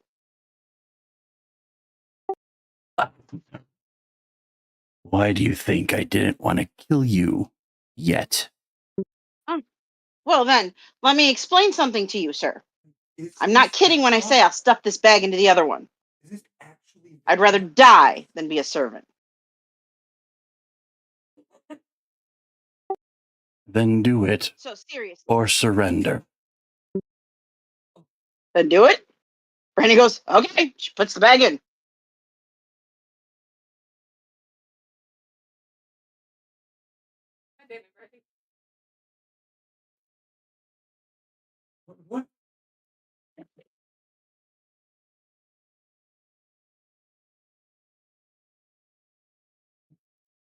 when a Kender calls the BBEG's bluff. Okay. And on that, I'm throwing the BRB screen up, and we will come back to this in a second. When fucking Vecna calls the Kender's bluff, then do it.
What?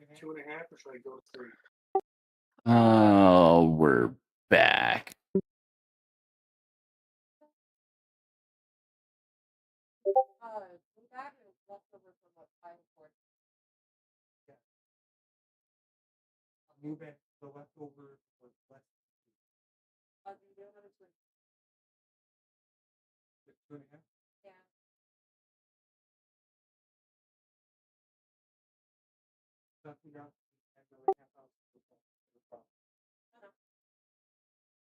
Seven of you find yourself waking in what feels and smells like some sort of dungeon. There are a couple of beds that some of you find yourselves on. There's a creaky wooden chest, what looks to be a desk. Potential some sort of cell of some sort.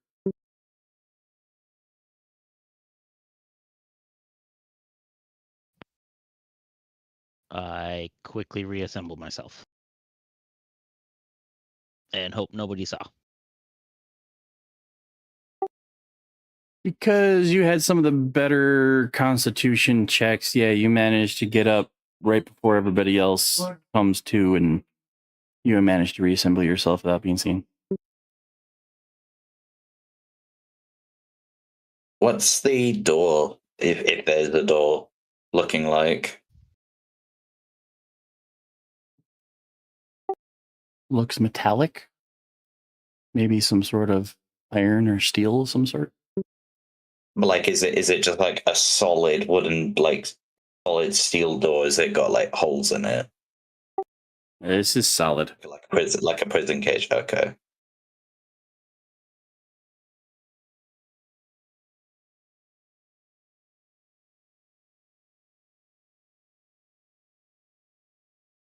Hmm.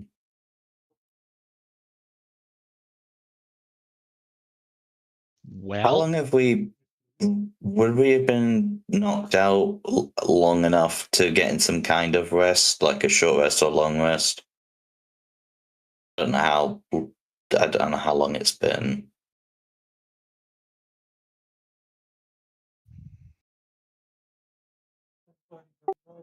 We're in the 5th round, but some people got knocked out, so yeah, could probably say short rest for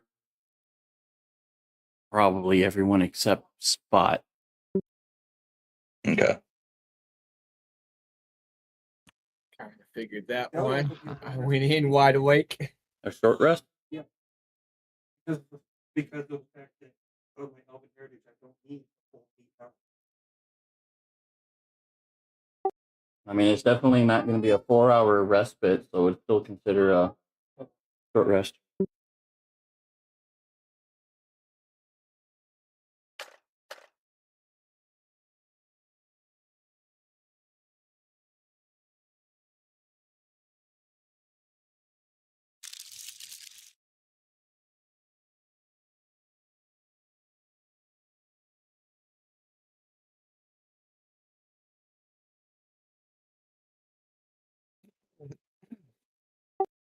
For anybody doing any kind of a head count in this room, there's a couple of you who are missing.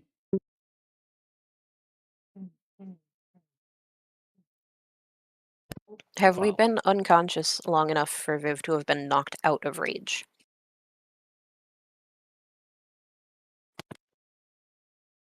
No.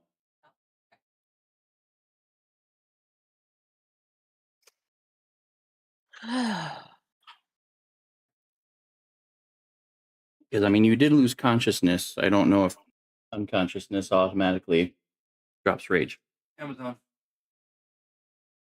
Turn on living room light.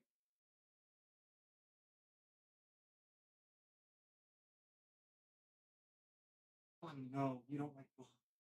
I need to go and see about the book. Because even if momentary unconsciousness drops your rage, then yes, your rage is dropped.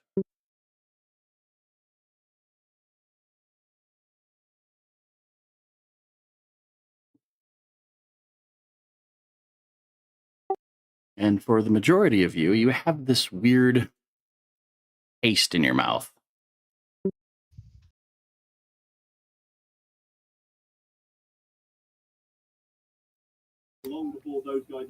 Do I recognize the taste?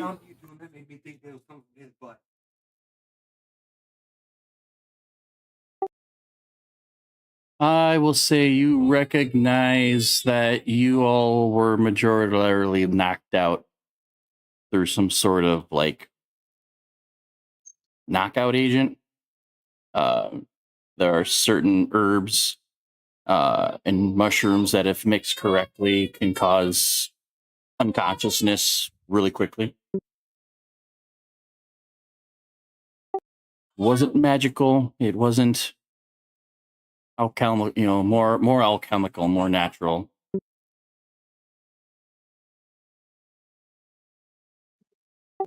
Something that could have easily been made into a mist or gas to fill a room or to shoot out at somebody. Or to be mixed into a drink. I'll say the wizard is doing prestidigitation on himself because of how yucky his entrance to this area was.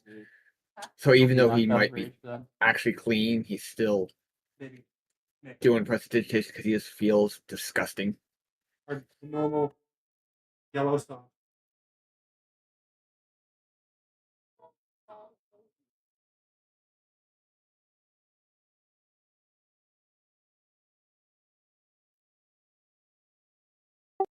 You were doing prestidigitation. One other thing, Griff?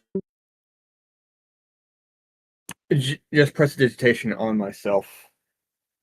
And even though when he's clean, he's still doing it because he still feels yucky due to how he entered this area.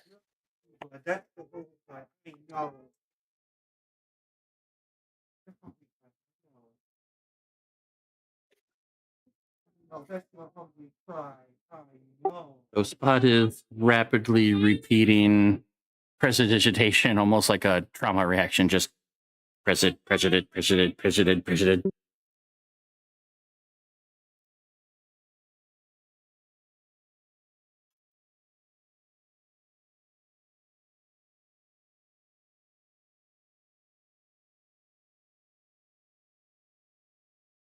I'd like to inspect the door.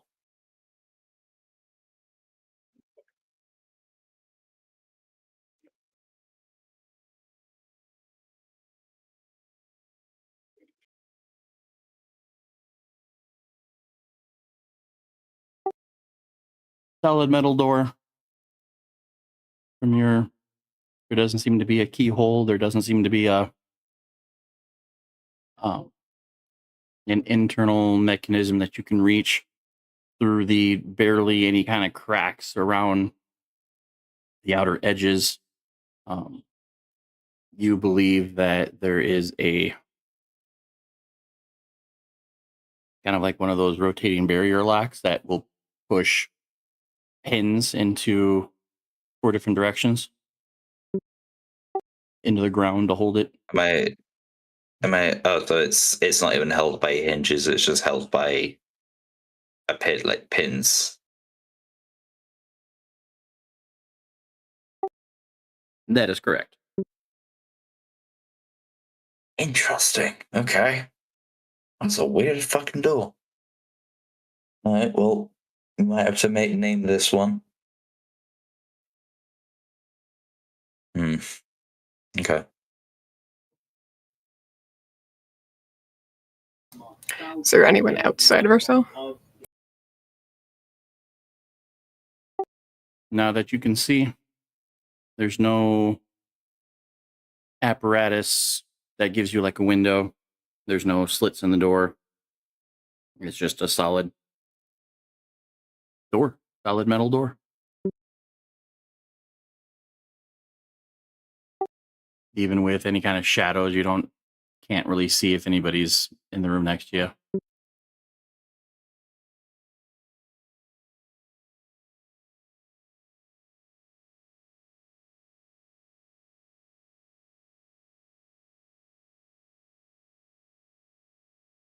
It's Spot.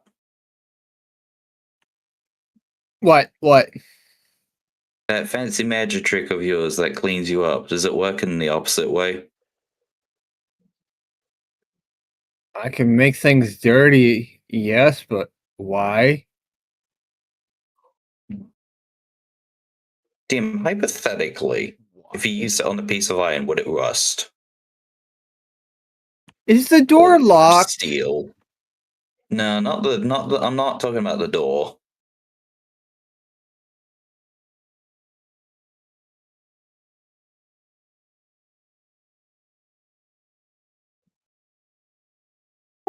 You can't answer that question from the bed.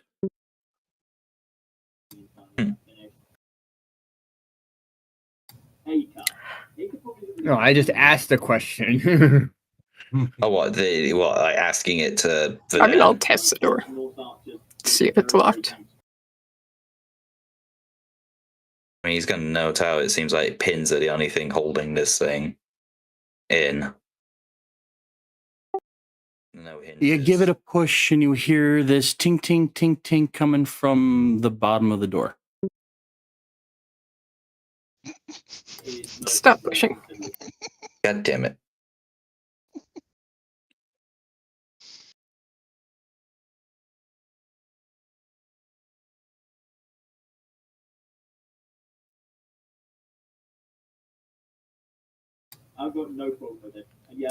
I am going to start knocking a very specific pattern on the door.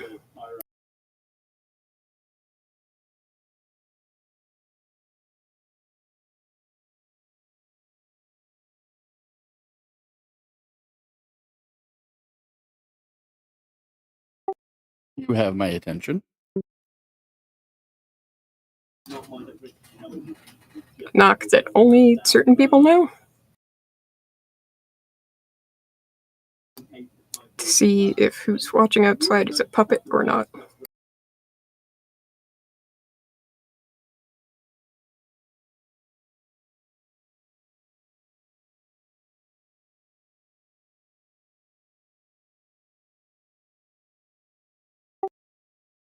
Hit me with one of your knowledge rolls to see how well you can reproduce the knock.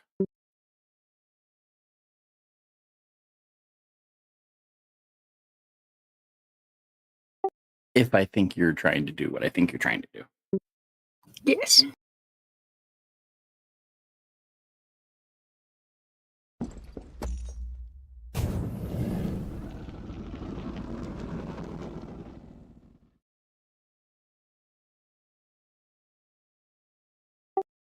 You hear a metallic gears turning, followed by a large thud. So it's tick, tick, tick, tick, tick, boom. And it kind of echoes through the door.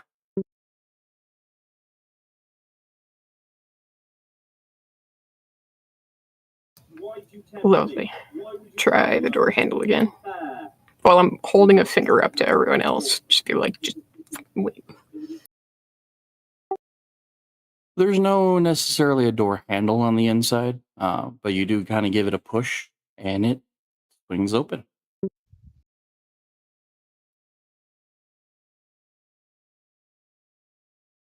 Oh, like, fuck. He is an idiot. And starts getting equipment out, and then he sees the door open, and it's just, oh, for fuck's sake, all right. And it's like, just starts shoving equipment away.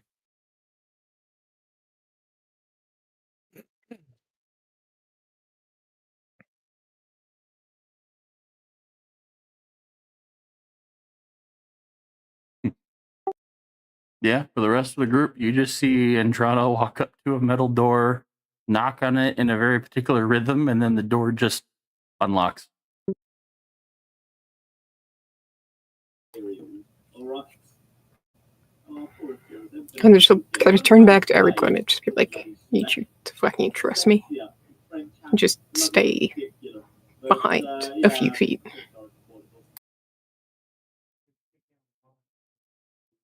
Oh yeah, there's a lot of that going around. We wake up in a strange fucking place after getting drunk, which in itself isn't unusual for me.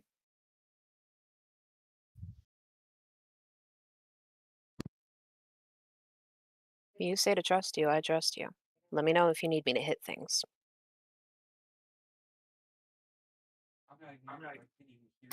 Oh, if they're non-puppets here, they should die. Well, let's say you're in the room though. So re-emphasize the shh, and then start slowly, like. So turn back to everyone and be like, give me 5 minutes. Okay? Can do. I'll knock the same pattern I just did if there's a problem.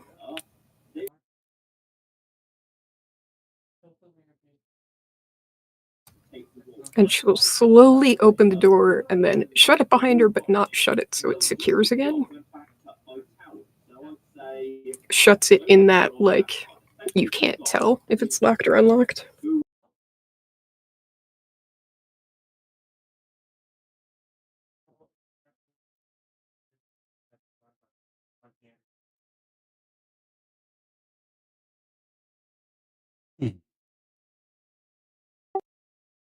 You'll have to repeat what you just said, Al. I had baby noises. Sorry. more or less, she gives everyone the, like, give me 5 to 10. I will do the same knock loudly out there. If I need help, let me get info first. I'm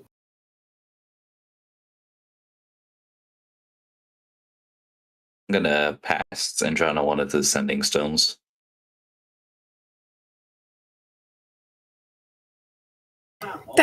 That's smart. Yes.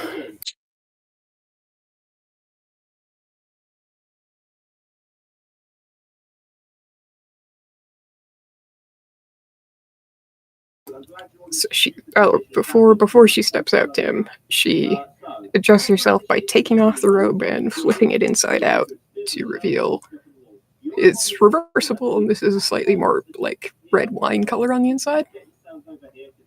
And then makes sure that her pendant is on full display before slowly making her way out the door and then shutting it behind her, but not letting it like fall into the position where it could secure itself again.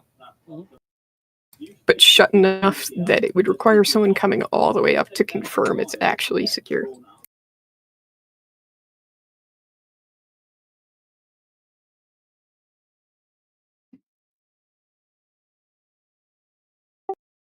Okay. And you can tell from once you're outside, you can tell that this door locking mechanism is like a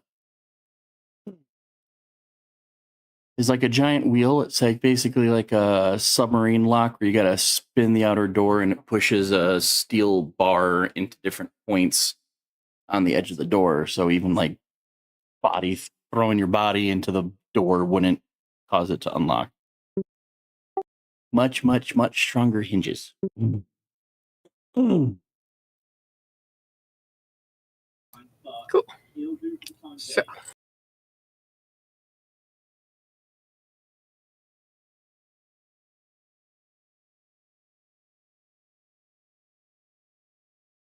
I will slowly.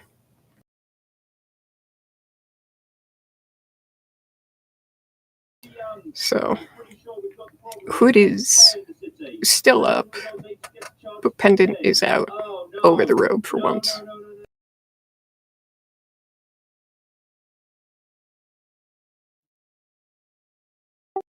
You have very quickly made yourself look like some sort of cultist.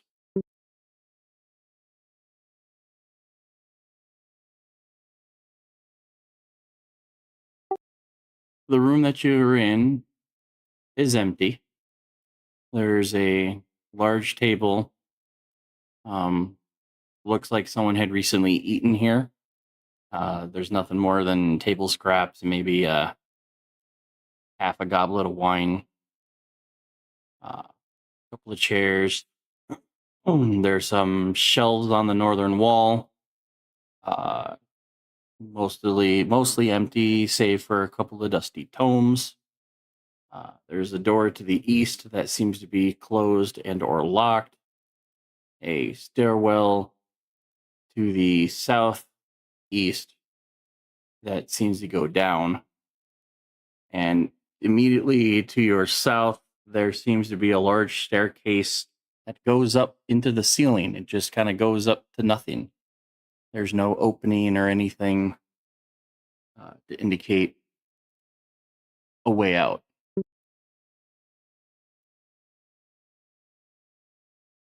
Okay, does it look like one person's been into space or many? Since your only available information is the half-eaten food, it looks like potentially one, but there's enough movement around the floor to indicate potentially many.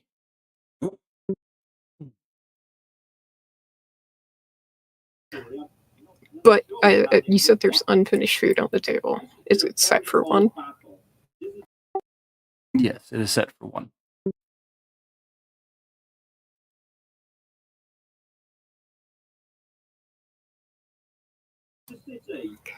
I am going to scan the room for anything that might be a trap.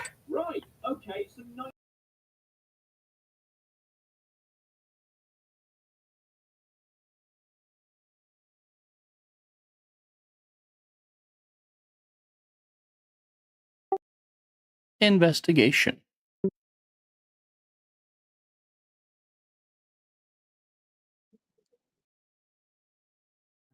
Hmm. 5 foot.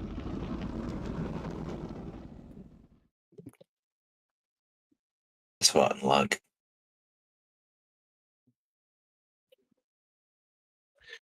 Nine.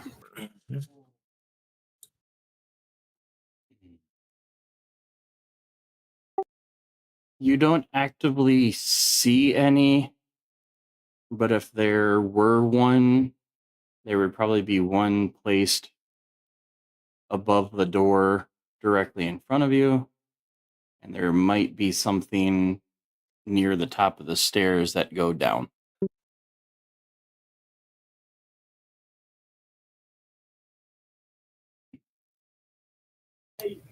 But you're saying I don't see it? Or that You would don't just be actively weird. see it, but just with your knowledge, if there were anything, it'd be in those areas.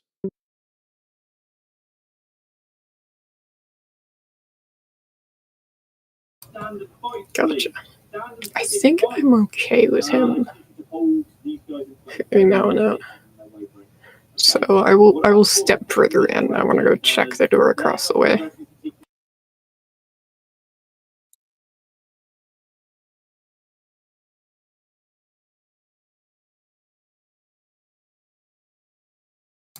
I will try to avoid triggering it. Like, I'll try and squeeze through that corner rather than just walking straight ahead.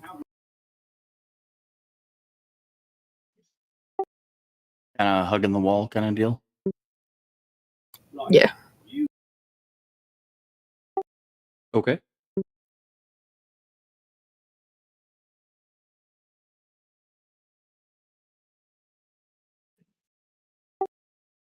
You said you go up to the door to the east over there?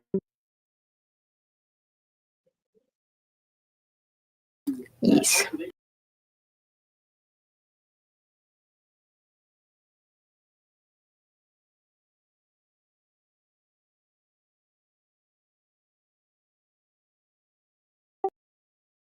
As you get closer to the door and kind of keeping your eyes where you think a trap might be set, your passive detects a small etching in the ceiling just above the archway of the door. Potential trap that would get ignited if someone were to leave the room without it properly being deactivated. Okay, so this is another prison cell. That seems to be the indicator.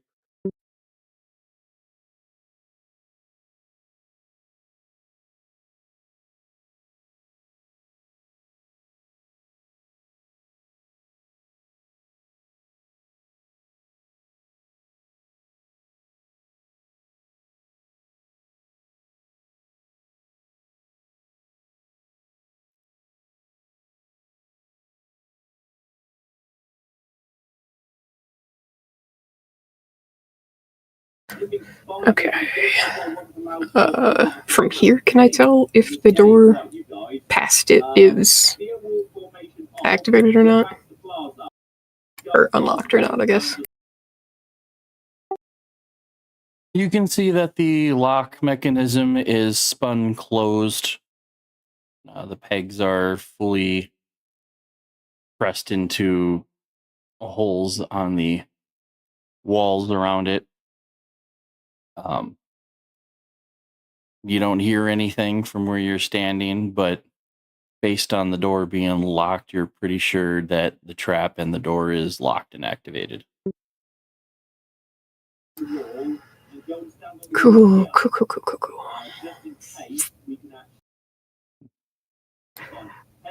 And I will move a little closer to you. So there's stairs that go up, but then it's just blank with a sigil.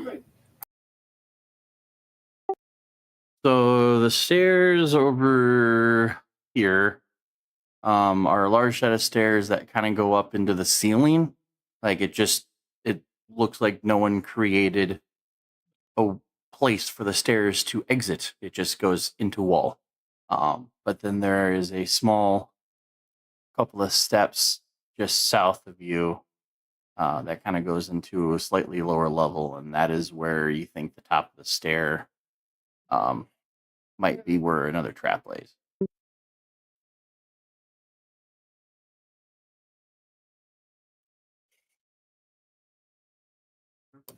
Okay, and then there's this door down here.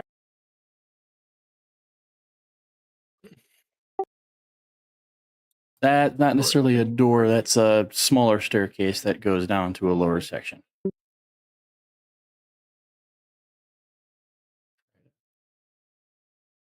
Reveal stair.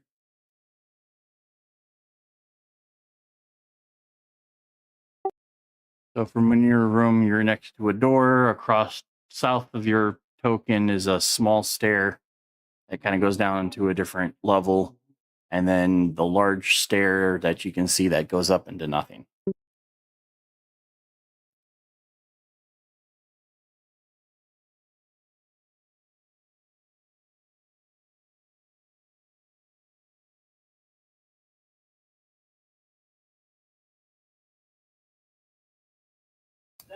Alright, I'm gonna backtrack to the room with the others for now, just to see if anybody can deactivate those things.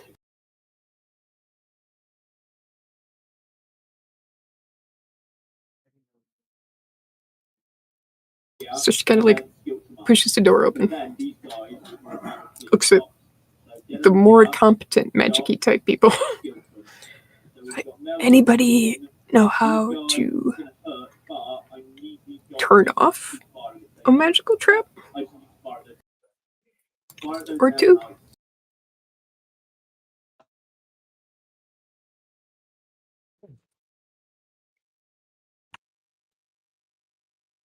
Do you need someone to cast knock? No. I know how to open the door.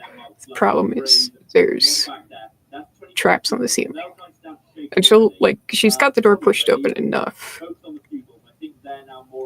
that you said outside our door there would be one, but I didn't see one.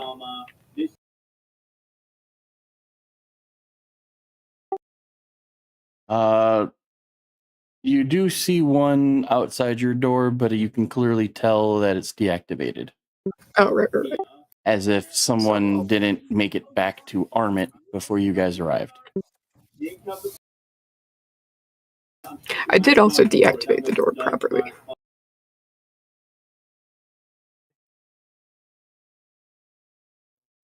But I'll point to that for the wizards, what have you. It's like, there's another one of these, open the door on the other end. I think it's another cell.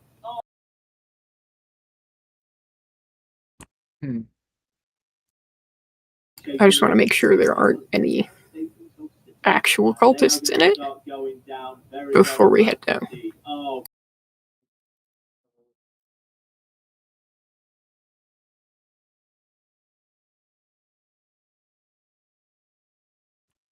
I don't have any kind of magical means to disarm traps.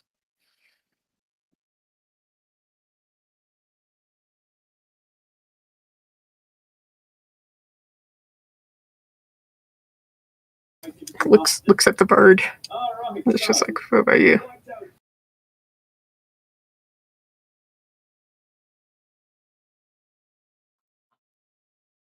Hold on, I gotta double check my character sheet. Let's see if we have.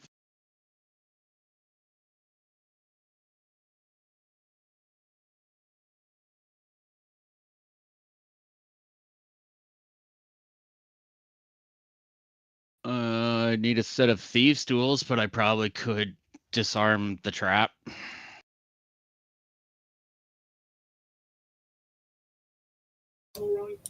Don't have those, I don't think. Looks at Artificer. Kind of in sync with the wizard. Looks at him too. Do you have any, or can you make something?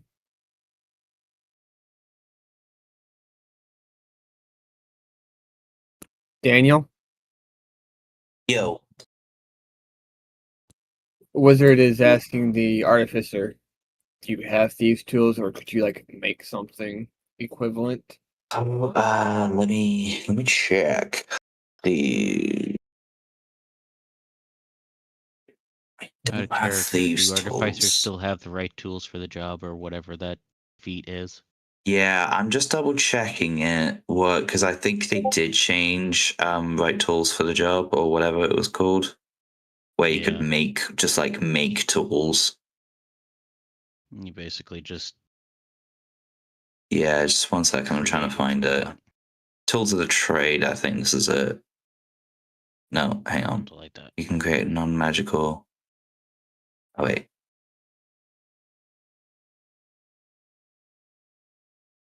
Sorry, I'm just trying to find it.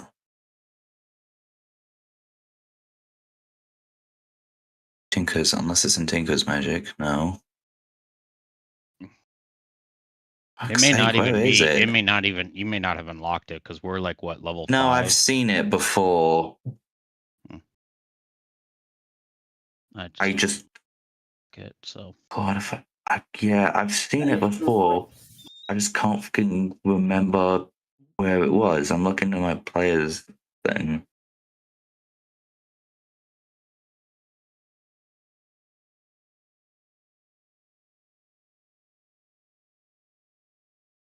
I have another potential idea, but I've got no clue if it will still work.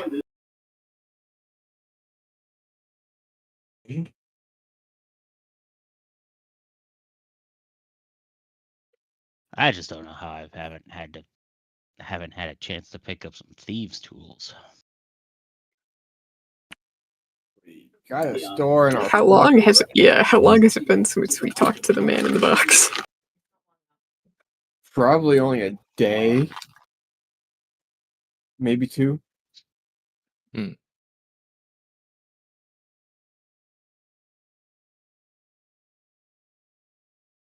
I've got magical arms. Push the door open from a distance. Door's gotta get unlocked properly first. Oh, right. Yeah. Don't want to blow it up. I in her cannot face. find it for the life of me where it is. I've literally checked all the tabs. But what's annoying is I know I've seen it before.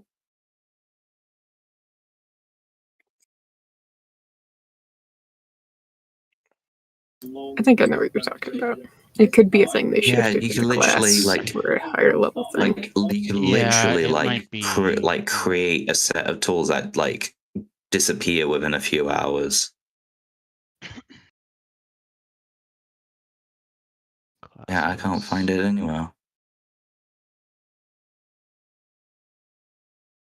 Someone replicate. Class features.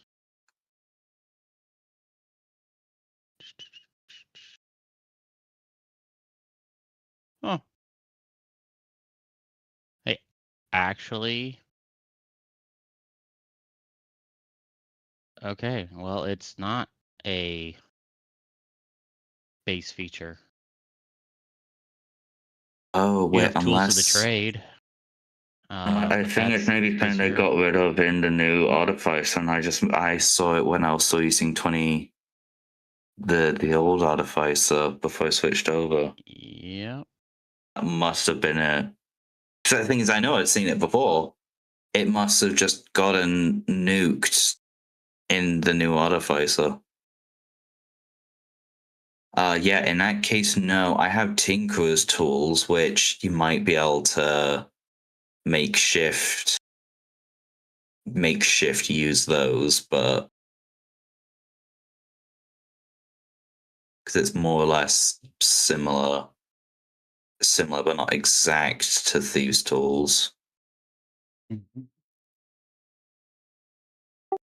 While you guys if I have enough time, I can make deliberate, I'm going to resolve another thing that's going on.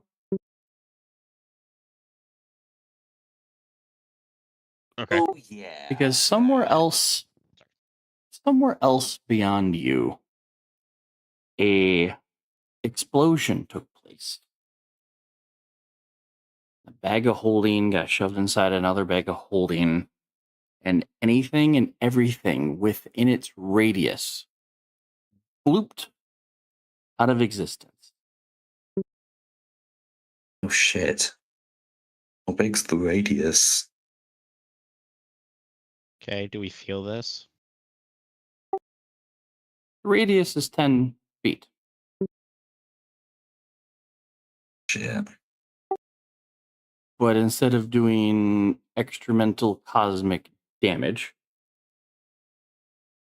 it takes everything even remotely touching that radius. Even if you had a finger in that radius, you would be affected. Everything within 10 foot of where Brandy was standing poofed out of existence and landed somewhere else. Hello.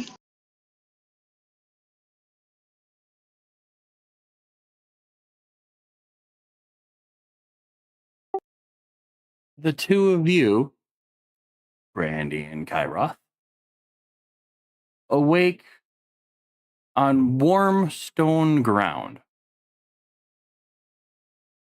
Kyroth is no longer petrified, returned to his normal size, but looks like he's hurting. In front of you is a altar that's just radiating demonic energy.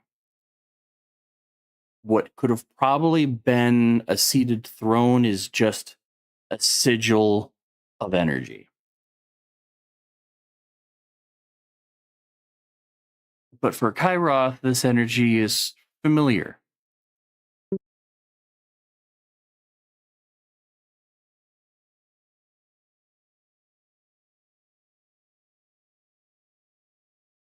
Hey, Perma, you're not dead.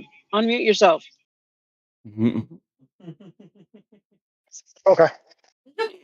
Sorry, I was following along. I was trying to figure out if I was still frozen or not.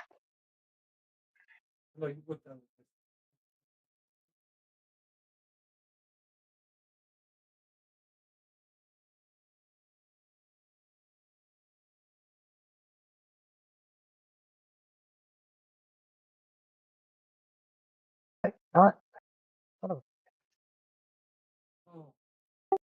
Why do I keep having to save you? Karoth is just gonna just kind of have that blank stare of confusion, and he goes, "Shizra, it was not my fault. All I wanted to do was punch someone, then I got frozen." Brandy will reach over to Kyroth and hit him for 24 points of healing.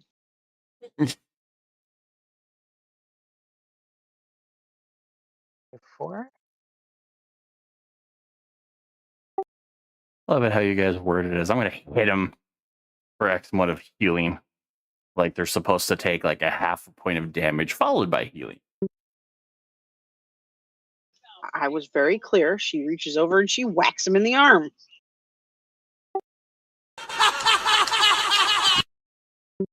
So would I take like at least like maybe like 2 points damage? No, I didn't from hit the you that smack? hard. Okay. No.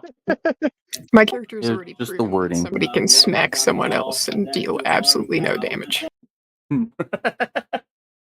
If your character smacked him, it could potentially deal negative damage. Randy looks up at the glowing sigil and says, "Sir Kyroth's friend person, this time it was my fault."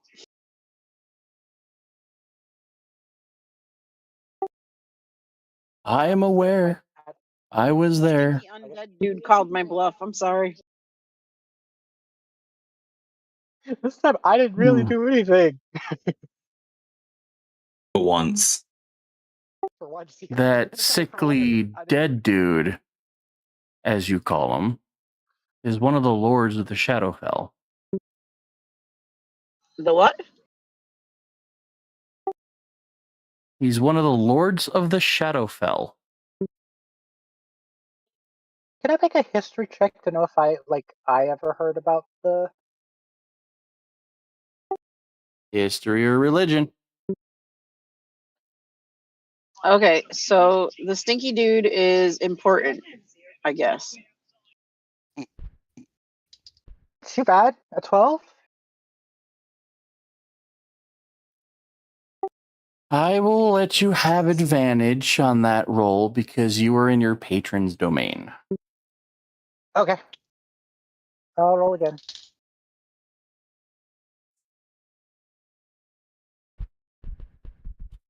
That's not gonna Never mind. You have inspo. You have inspo.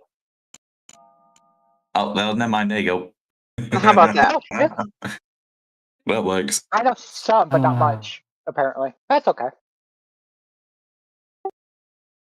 Brandy, you realize through the books and listening to people talking, especially your cleric, you believe that you kind of just called Vecna's bluff as he is actively trying to take over the Shadowfell from the Raven Queen and from Shar and all the other deities that live there. Oh, that's entirely too funny. I hope I hope I blew his ass back to where he back to the Shadowfell.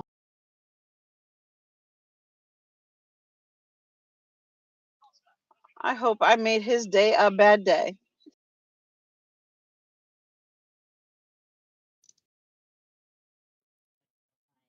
You hear that, Fizzban?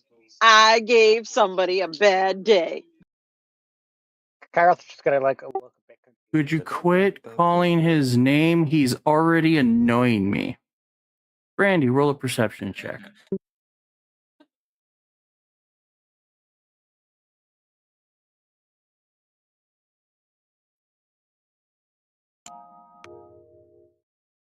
I am perceptive today.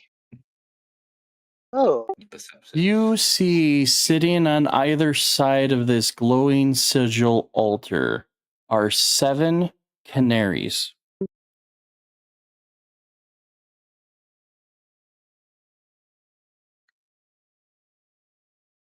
Okay. Brandy starts getting excited. Canaries are the bird things, right? Yes, canaries are birds. Okay. I just wanted to double check. Boy, he's 1, 2, 3, 4. He's really trying to get your attention, huh? Is he mad at me? They are the reason I can't take a physical form. Oops. Is he mad at me? Did I do something wrong?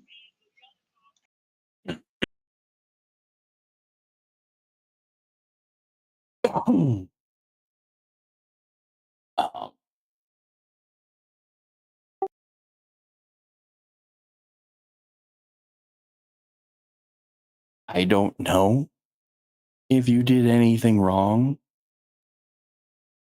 He just showed up in my realm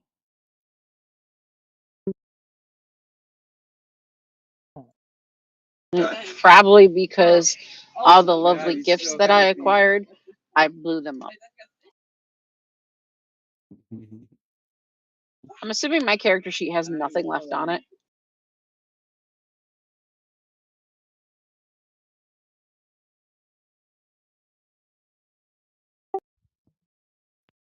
Pretty much anything that would have been in the bags have been scattered across the multitude planes of existence.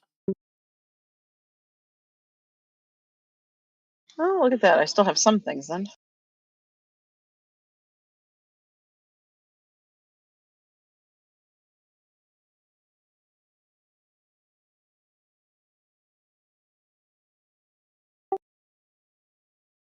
The voice talks to Kairoth.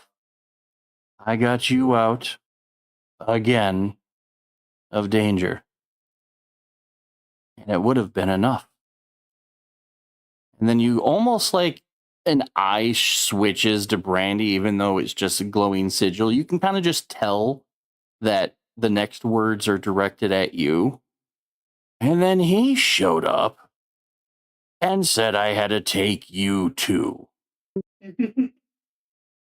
That's because I'm a good girl, and I look after my friends the best I can. Speaking of our friends, we have to go find them. Can we go back so we can go find our friends now? Or is there another reason why summoned us? Because I feel like there's more to the story. Hey?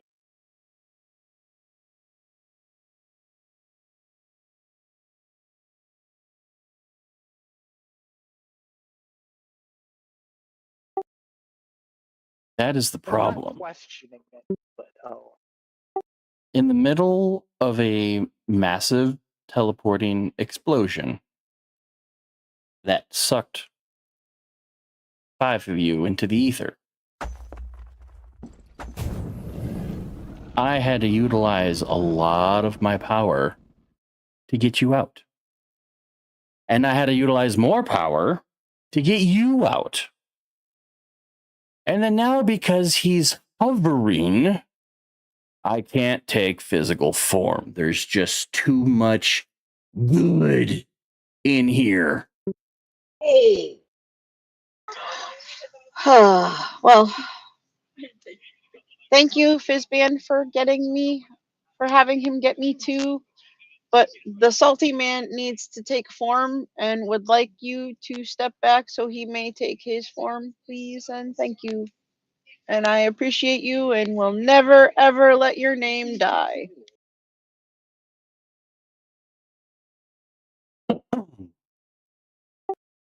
The birds start chirping randomly, rather loudly. Enough, Paladine. Enough. Shut up.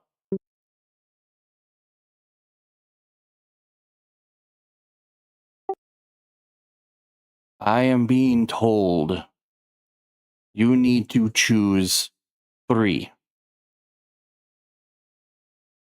It will take time to take you 2 back to your friends, or I have to recharge.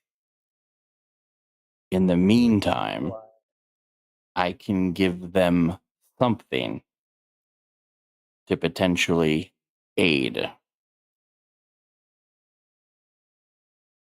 Go ahead and choose.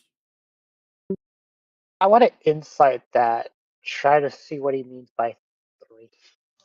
3 people? Roll for insight. Like 3 items, 3 people, 3 pickles, 3 what?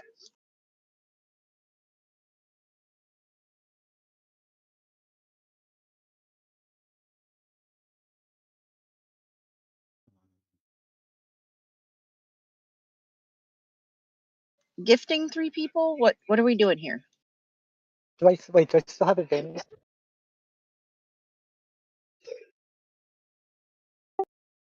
If you want to roll an insight check too, Brandy, go ahead. You don't get an immediate answer.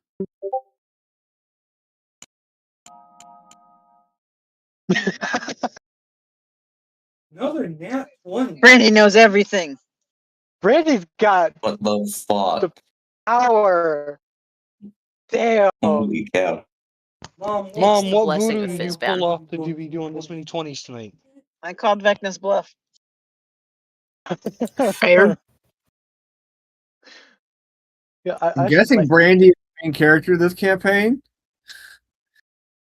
I should let you do the dice roll from now on when you're around me.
Yeah, with that insight, you kind of pick up that by choosing 3 of your party members, they will be granted some sort of boon, whether it's coming from him or from Fizban, you're not sure.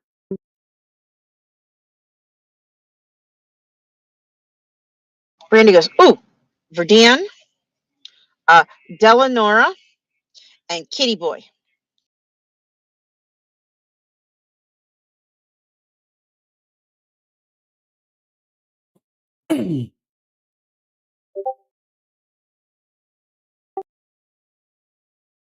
It is done.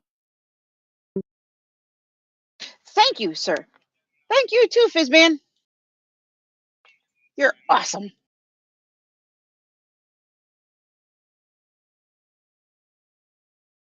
Brandy pulls out her cooking stuff from her backpack because that stuff is kept in her backpack, and starts setting up a place to cook a meal, which she does in fact offer to both Fizban and the great evil of the door.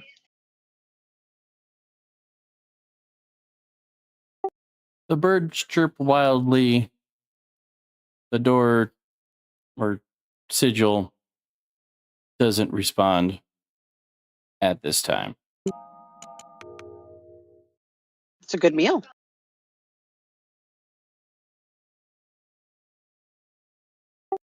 It is a really good meal. A matter of fact, it's such a good meal. I need you to make a D100 check for me.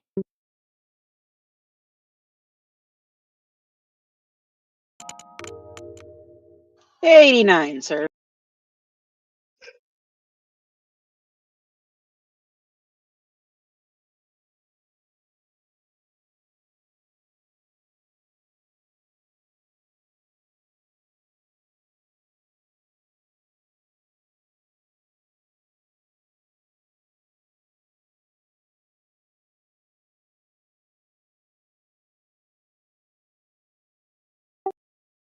Sometime at mid-meal, the birds have eaten and they magically recombine. And what is sitting near you, where the birds were eating, looks to be like a wizard in silky, silvery robes. Oh, great and wise Fizban, thank you for gracing me with your presence. Would you like That's seconds or meal. some tea? was delicious. Holy crap on a cracker! Brandy does offer some to the door. She brings it. She does bring it up to the door and puts it by the door for him. Just be the in-canon You response. you see the meal slowly like disappearing, even though you don't see anything eating it, but the door glows much brighter than it did a minute ago.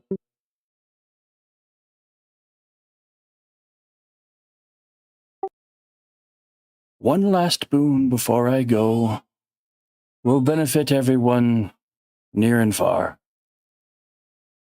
He glances up at the sigil. I will be gone now, but I will be watching you. You better keep your promise. And just like that, in like a silvery puff of glitter, he's gone. Brandy smiles, feeling the warmth of her deity. So, what ends up happening is first the following. Yeah. Ooh. Hey. Oh, wow. Okay. Yay. To Verdan. At some point, you reach into your pocket and pull out an all-purpose tool. Yes. Yes. Ah, yes. Fizban's legendary Leatherman. Is it the? Oh fuck! I forgot the name of it. But is it the magic item tool thing, or is it just like an old? It looks like a screwdriver, but as you play with it, whenever you're talking about what kind of tool you need, it becomes that tool. Oh, it is that item. Oh. Brandy rolled legendary, by the way. Oh, baby. Thank you, Brandy. Somewhere in the back of your head, you go, "Oh, she's never gonna let me live this down."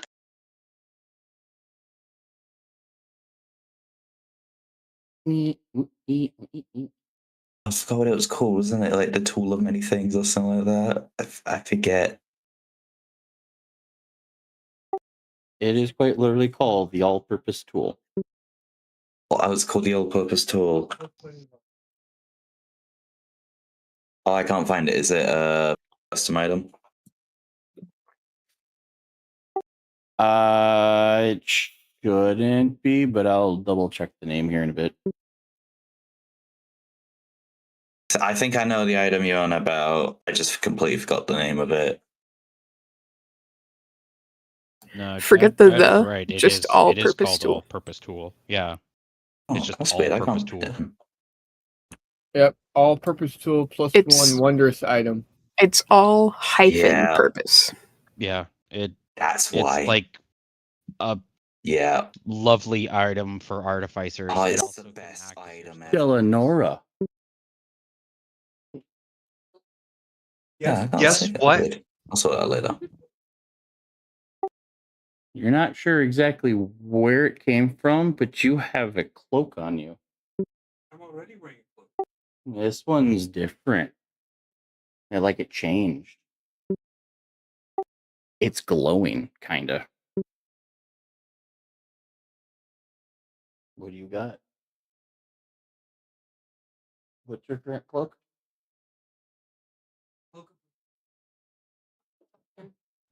Cloak protection. Let's give it plus one. Yeah.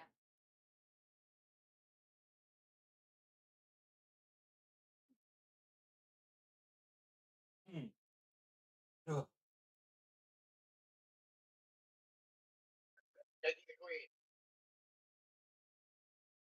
Oh, Question for my patron, but I got me while I was trying to swallow something. Yeah. Oh. Okay, then it's a different cloak. This one, if you wore it, But would I don't. technically Remember it. You can only have one type of cloak. Son of a bitch. Just to get the wizard to do his little identifying. Actually, no, because it came from Fizbane. You know exactly what this is. This is the cloak displacement. But yeah, instead of having to identify said cloak, because this is coming from Fizban, you know that you are just received the cloak of displacement. While you wear this clothes, it projects an illusion that makes you appear to be standing placed near your actual location, causing any creature to have disadvantage on attack rolls against you. If you take damage, the property ceases to function until the start of your next turn. The property is suppressed while you're in cast phase of restrained or otherwise unable to move.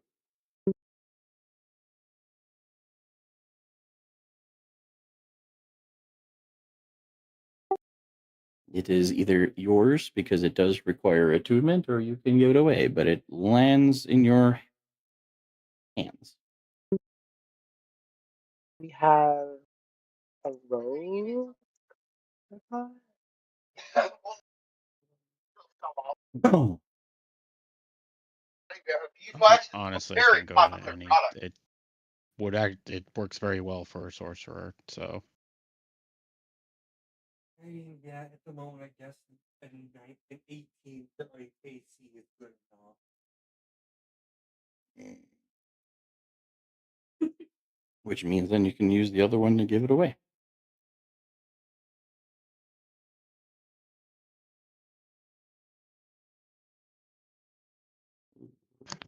I look around the room. Anyone want the cloak of protection?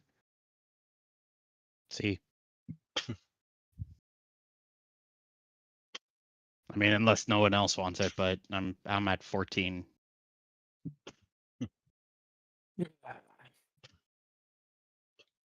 Give to Squishy Man.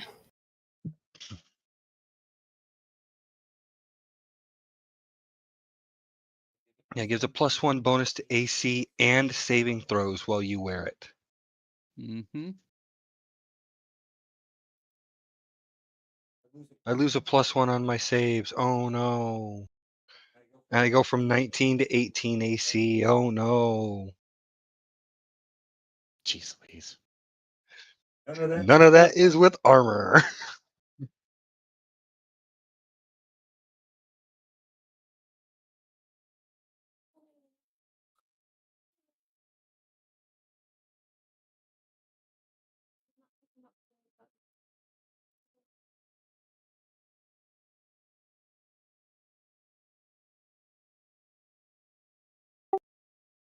But you want something to benefit magic or martial?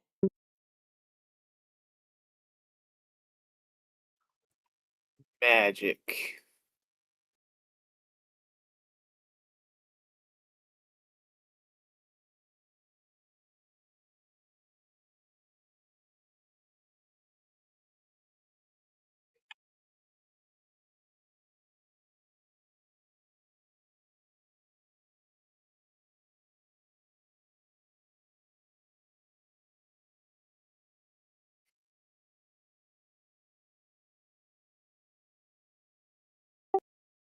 You obtain a Pearl of Power.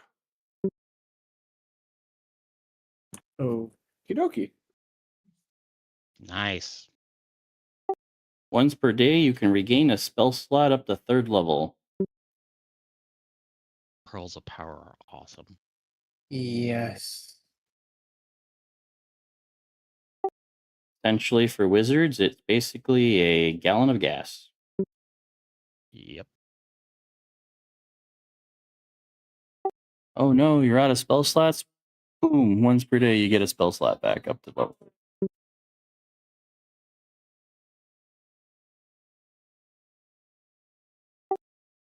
However, this also means that the entire party levels up. Noise. I will let you guys level, pick your stuff. We will do rolls at the start of next week. to get the HP all balanced out. I've already written down what everybody is at, so we should be good. And yeah, we will pause here and pick up next week potentially with getting these two home and getting you guys out of wherever the hell you guys are at.